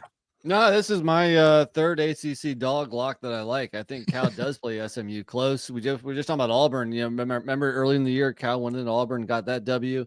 I think I just think pressure is going to mount on some of these teams that aren't used to be in these situations, and SMU is one of them. Cal keeps it close and has a chance to win it outright. Yeah, you know what? I'll lock Cal too. I just feel that all of their losses are by a score or less. So 13.5. I cashed on BC. I hate shit with Virginia, but the Pussy Packs, the Wahoos, I'm sorry, are They're Pussypack Jr. Gary K disagrees with us. Maybe Patty C will side with Gary. What do you think, Patty? Well, as a UVA fan, I was stunned at how easily SMU dispatched of UVA, who has had some decent performances throughout the year. And I thought there wasn't a ton of separation between the likes of SMU and UVA. But, man, there was. Wow. SMU was a lot better. You but didn't? No, I thought. I mean, a lot of SMU's. What did SMU Blinded by the light. I'm beat? joking. SMU beat Duke too. by 1. You know, they beat Louisville by 7. Virginia had the lead on Louisville late in that game. I just didn't think there was much of a difference there. I thought SMU would win by. They would cover. What was it, 10.5? But I thought it'd be like a 14-point win. It was not. They completely. UVA got that last score anyway. Cal. I think you guys are right though. I think Cal covers 13.5. Let's go. Chat's asking for like the over on 56.5 in that game. Yeah, I do actually. I'm gonna go under actually. Really? Okay. Rutgers, Michigan State, Sparty playing for a postseason. I think Rutgers is better. Give me Rutgers, Nick. This was a tough one, but I decided to go with the home team that needs the win to go bowling and to have the first year a success for Jonathan Smith. Patty? The fact that it's in East Lansing, I think, is a really big factor here. Rutgers has been a hard one to bet on, but I think I'm going to go with Nick here and go Michigan State here. UAB, Charlotte. Charlotte -3. Next. Nick, what are you doing here? Agreed. Patty? Is this Pochi? What did Charlotte do again last week? They won. They destroyed Florida Atlantic. Okay. Was that a 1-game bump? Post-firing bump? Potentially, but I guess you got to go. Dilfer might be fired after they lose to Charlotte. I guess on that alone, we'll go Charlotte at home. Oh, you got the Conference USA Championship on the line. If Western Kentucky wins and Liberty loses at Sam Houston State, then the tops are in the big showdown there in the championship game against this Jacksonville State team. I say Rich Rod ends it right here. I'm taking the 1.5. Nick? I think the fact that it's meaningless for Jacksonville State, maybe that matters. Western Kentucky at home, they obviously need the game. I'm going to go Toppers. I was a little disappointed in Western Kentucky last week, and I was a little impressed with Jacksonville State finding a way to, kind of dominate and get theirs. I mean, almost 170 rushing yards for Tyler Huff and 99 for Stewart, the back. So that offense is rolling, and they'll get it done. They'll cover against Western Kentucky. That's a good point. All right, saying the Liberty game is Friday. That may affect this. That's a good point. If Sam Houston wins, then it becomes useless. UTEP, New Mexico State. Battle of I-10. Historic rivalry here. Give me New Mexico State -2. Close game. Shitty game, but close game. NC Nick, what are you doing here? I mean, just looking at the logo, it's like I respect the guy with the axe, but I don't want to pick against the guy with 2 6-shooters there. And that mustache scream. Who's That got the mustache better says he's done mustache, though? something. Those Aggies. They both have good mustaches. Let's be honest. Those are Selleck level mustaches. But yeah, I'm on the Aggies. I'm gonna go home team. Kennesaw, La Tech. This is the worst game of the week. Give me Kennesaw on the points though. Sonny Cummings about to get fired. Nick? I agree. Kennesaw's been keeping it chippy, not winning a lot, but keeping it close. I think this is like a 10-point game here. So therefore, I'll take those points, and it's about a field goal too much. Patty? Spot on. I think Kennesaw is just chippy enough to keep it close. I'm sorry. I'm just watching the Auburn Iowa State ending. Oh my God. Auburn just won at the buzzer. Oh boy. All right. TCU Cincinnati. Patty C, get your Cincinnati bullshit out of here. Lock TCU -2.5. There's one team regressing more than any other team in college football, and it's the Cincinnati Bearcats. It is true, but I'll say this: the late kick. I don't know, early kick, late kick for a trip of this length. Obviously, Cincinnati beat the team that's favorite, I think, at this point, Arizona State, to win the Big 12. Maybe they can do that against TCU. But yeah, based on the direction of both these programs, you got to go TCU here. Nick? I agree. I mean, there was one point in like late September where we thought Cincinnati might actually be pretty good. They were 5-2 at one point. They've lost 4 in a row. I like TCU here.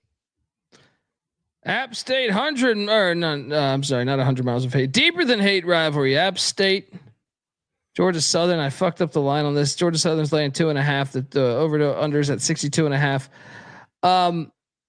App's winning this, guys. Give me App on the money line. Nick, I hope you're right, but this is App. They get a big win and they followed it up with the clunker. I'm gonna go Georgia Southern. How has Georgia Southern? I mean, how has App done in Statesboro? Has that been a difficult place for them I to think play? both teams win. Both teams ruin each other's season often. Well, I don't know that that's in play for either of these teams. App State playing for a bowl game, by the way. Okay, I'm rooting for Georgia Southern because I hate App State more. So give me the Eagles. Wyoming heading into Pullman. Lay it. Washington State's going to smack them. Go to that 9th win. Nick? Yeah, I'm not trying to get behind Wyoming on the road. Go Wazoo here. I don't know. That was pretty impressive performance against Boise last week. So maybe they're in Laramie. They don't get blown out in Laramie. Even if they're playing, I don't give a shit. They're playing Bama with Saban's best team. They're not going to get blown out in Laramie. Still, let's give them a little credit for that. Boise's a pretty darn good team. But yeah, I'll go Wazoo. I got a lock here. LSU. What happened? The hell happened to my slides? LSU -6 is a lock. Oklahoma's offense, they threw for 62 yards against Bama and they dominated them. It's a ridiculous I want to hear the guy on the playoff committee justify that. All right. LSU is going to fuck them up. Double-digit win. Lock. Nick? I'm definitely on LSU here. You know what? I'll lock it up with you. I wasn't planning on betting them just because they've been so wishy-washy this year, but they can't. Oklahoma's offense is horrible. They're not going to be able to put up points, and it's a terrible offense. Yep. Patty? Man, I mean, both of these teams have faced pretty darn hard schedules. You do have to appreciate how good the SEC is. Oklahoma is not a good football team. Just for the record, they're not a good offense. Still, I mean, they're a bottom 15 offense in college football, and for them to beat Alabama like that, let's not sprinkle fairy dust on Oklahoma being a good team. Pick 6, so that's not like a 2 pick sixes basically. One was he stopped at the 10-yard line. But still, you want to talk about stats diluting the quality of the team. They played Tulane, Tennessee, Auburn, Texas, South Carolina, Ole Miss, Missouri, Alabama, and now LSU. That is a ball buster schedule. I think Oklahoma, by beating Tulane, by beating Alabama, has potential to win. That said, in Baton Rouge, you got to go Tigers here. Yeah. One quick thing, Weehawk, you're on too. I mean, I would just go straight up, but if you want 3.5 points, I'll give that to you. Do you think Kansas needs 3.5 points? You know, I always say Duke is never a dog, but if you want Kansas as a dog, okay. But yes, you're on, buddy. How do I say that town? Silva. Silva. Okay. I thought I was going to Slavia. I think I had the Y behind the L though. Anyway, great Dumb and Dumber reference. Florida, Saudi Arabia State. We got the Florida Sundown Special or whatever the hell it's called. Florida's laying 14.5. Give me Saudi Arabia to stay within that number. They stormed the field. Did they storm in? I don't know if they did storm the field. Did they? Either way, give me Saudi Arabia State to stay with it. No, Florida beat Ole Miss. Oh, Florida beat Ole Miss. I thought you were talking about Florida State beating. Well, maybe they did that too. I'm gonna go Florida here, though. Even if they did, storm the field, I think Florida is going to crush Florida State. Florida is going to annihilate Florida State. It took a while for Florida State to pull away from Charleston Southern, who's 1 in 10 in the FCS. Florida very good lately. Seminoles cover this. I am now a Jackson Dart fan. I feel so bad for the way that game ended. He played like crap, but I understand. Florida was flying around on defense. He threw the ball into coverage, but I loved his passion. So I hope good things await Jackson Dart. That's it. Florida looking great right now, and they're gonna. Yeah, I hope Mississippi State beats them by 50 in the Egg Bowl. Purdue, Indiana. Indiana's laying 29.5. Lay it. Because this is the one Signetti goes bonkers in 56-10 final. Nick, I'm gonna take the points. maybe that confidence, maybe that bravado is knocked back a few pegs. I'm gonna go Purdue to cover. Patty, you know what? I was thinking about this. There's a chance if Indiana's that 8 or 9 seed and Ohio State beats Oregon, which they're favored, and takes that 1 seed, that we could see Indiana versus Ohio State in the Rose Bowl in a few weeks or in a month from now. So that payback may be coming for Ohio State. And I'm with you, Colby. I think Indiana gets back up and slaps Purdue around. Oh, I've been waiting the whole damn year for this game. Who are we going to pick in this game, guys? What do you think? Lock. Horns Mike up. Elko. The series goes back to 1894. These bastards try to take this game from us, but it's back. One of the only good bonuses of the new conference realignment. A&M has beaten the phony-ass Texas team. They've been phony all year. They don't look good. Don't believe the lies they're spewing out there. That's why we covered with every goddamn team with a pulse. Except Florida, who was starting a guy that was a fucking transfer walk-on from Yale. A&M. A&M's winning this outright. And then guess what? Quinn Ewers is a little dinged up. That helps. A&M's winning by double digits. Write it. Nick? I agree. I love the fact that it's prime time at night. I mean, this stadium is going to be crazy. And the fact that A&M was looking ahead a little bit, lost last week, everything is lining up kind of like a lot of us were saying in the preseason.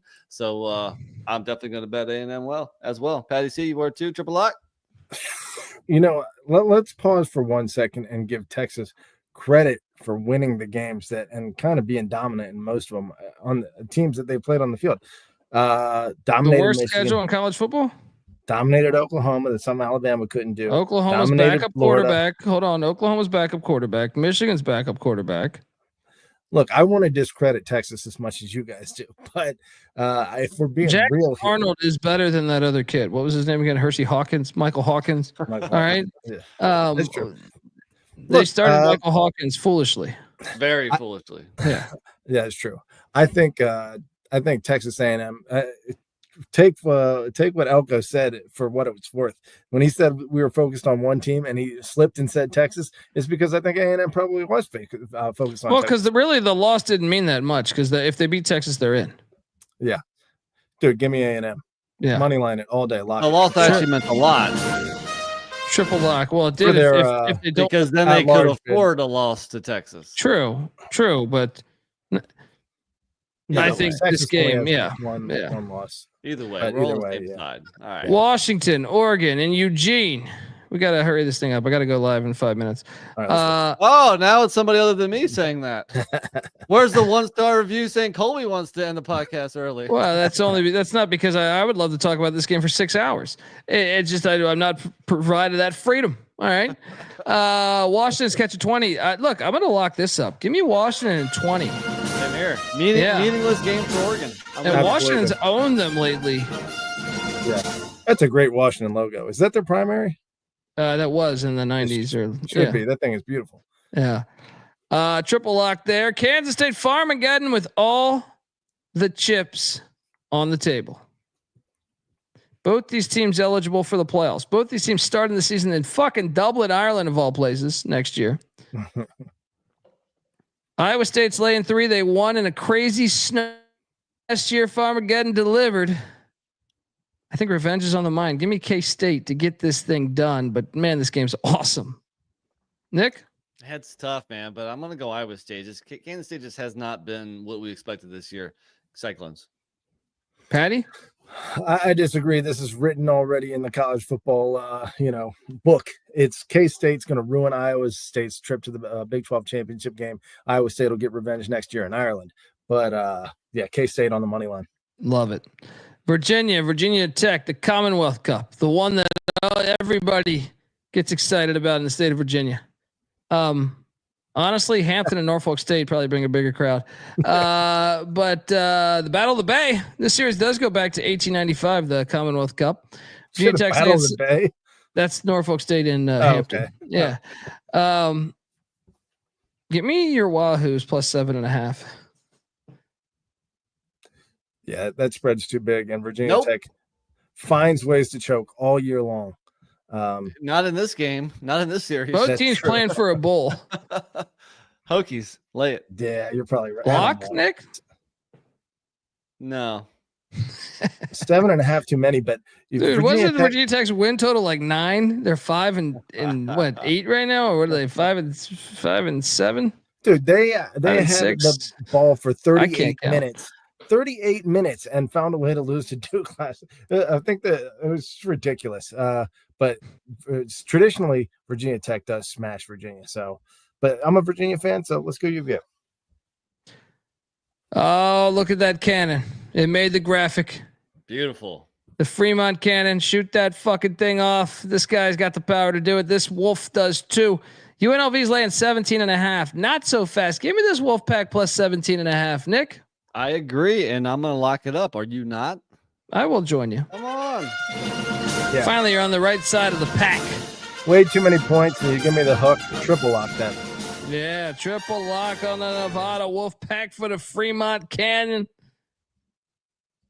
Oh, Marshall, you're about to make the Sun Belt Championship. Oops, you got a trip to Harrisonburg, Virginia, to Bridgeforth Connect Stadium. JMU's laying 3.5. The line is telling you everything. Lay the 3.5 with JMU as they ruin Marshall's season. Nick? I completely agree. I mean, I could be talked into a lock here too. I think it's a great spot for JMU. Yeah, I mean, the home field advantage at Bridgeforth is so huge that and JMU usually responds after those road losses. So give me the Dukes. Boom. I'll lock it. Shoot. Let's go, Patty. Me and you. Lock. We won't know the Big 12 scenario more than likely until like 3 a.m. East Coast time, because Houston and BYU is a game with major implications. Coug on Coug crime. BYU's laying 13.5. Give me Fritz in the points. He's perfect to fuck up a season. NC Nick, what are you doing here? I don't know if they totally fuck it up. I think BYU probably still wins this, but not by 2 touchdowns. Give me the points. Yeah, BYU still has a fringe chance to make the Big 12 championship. No way. Give me BYU.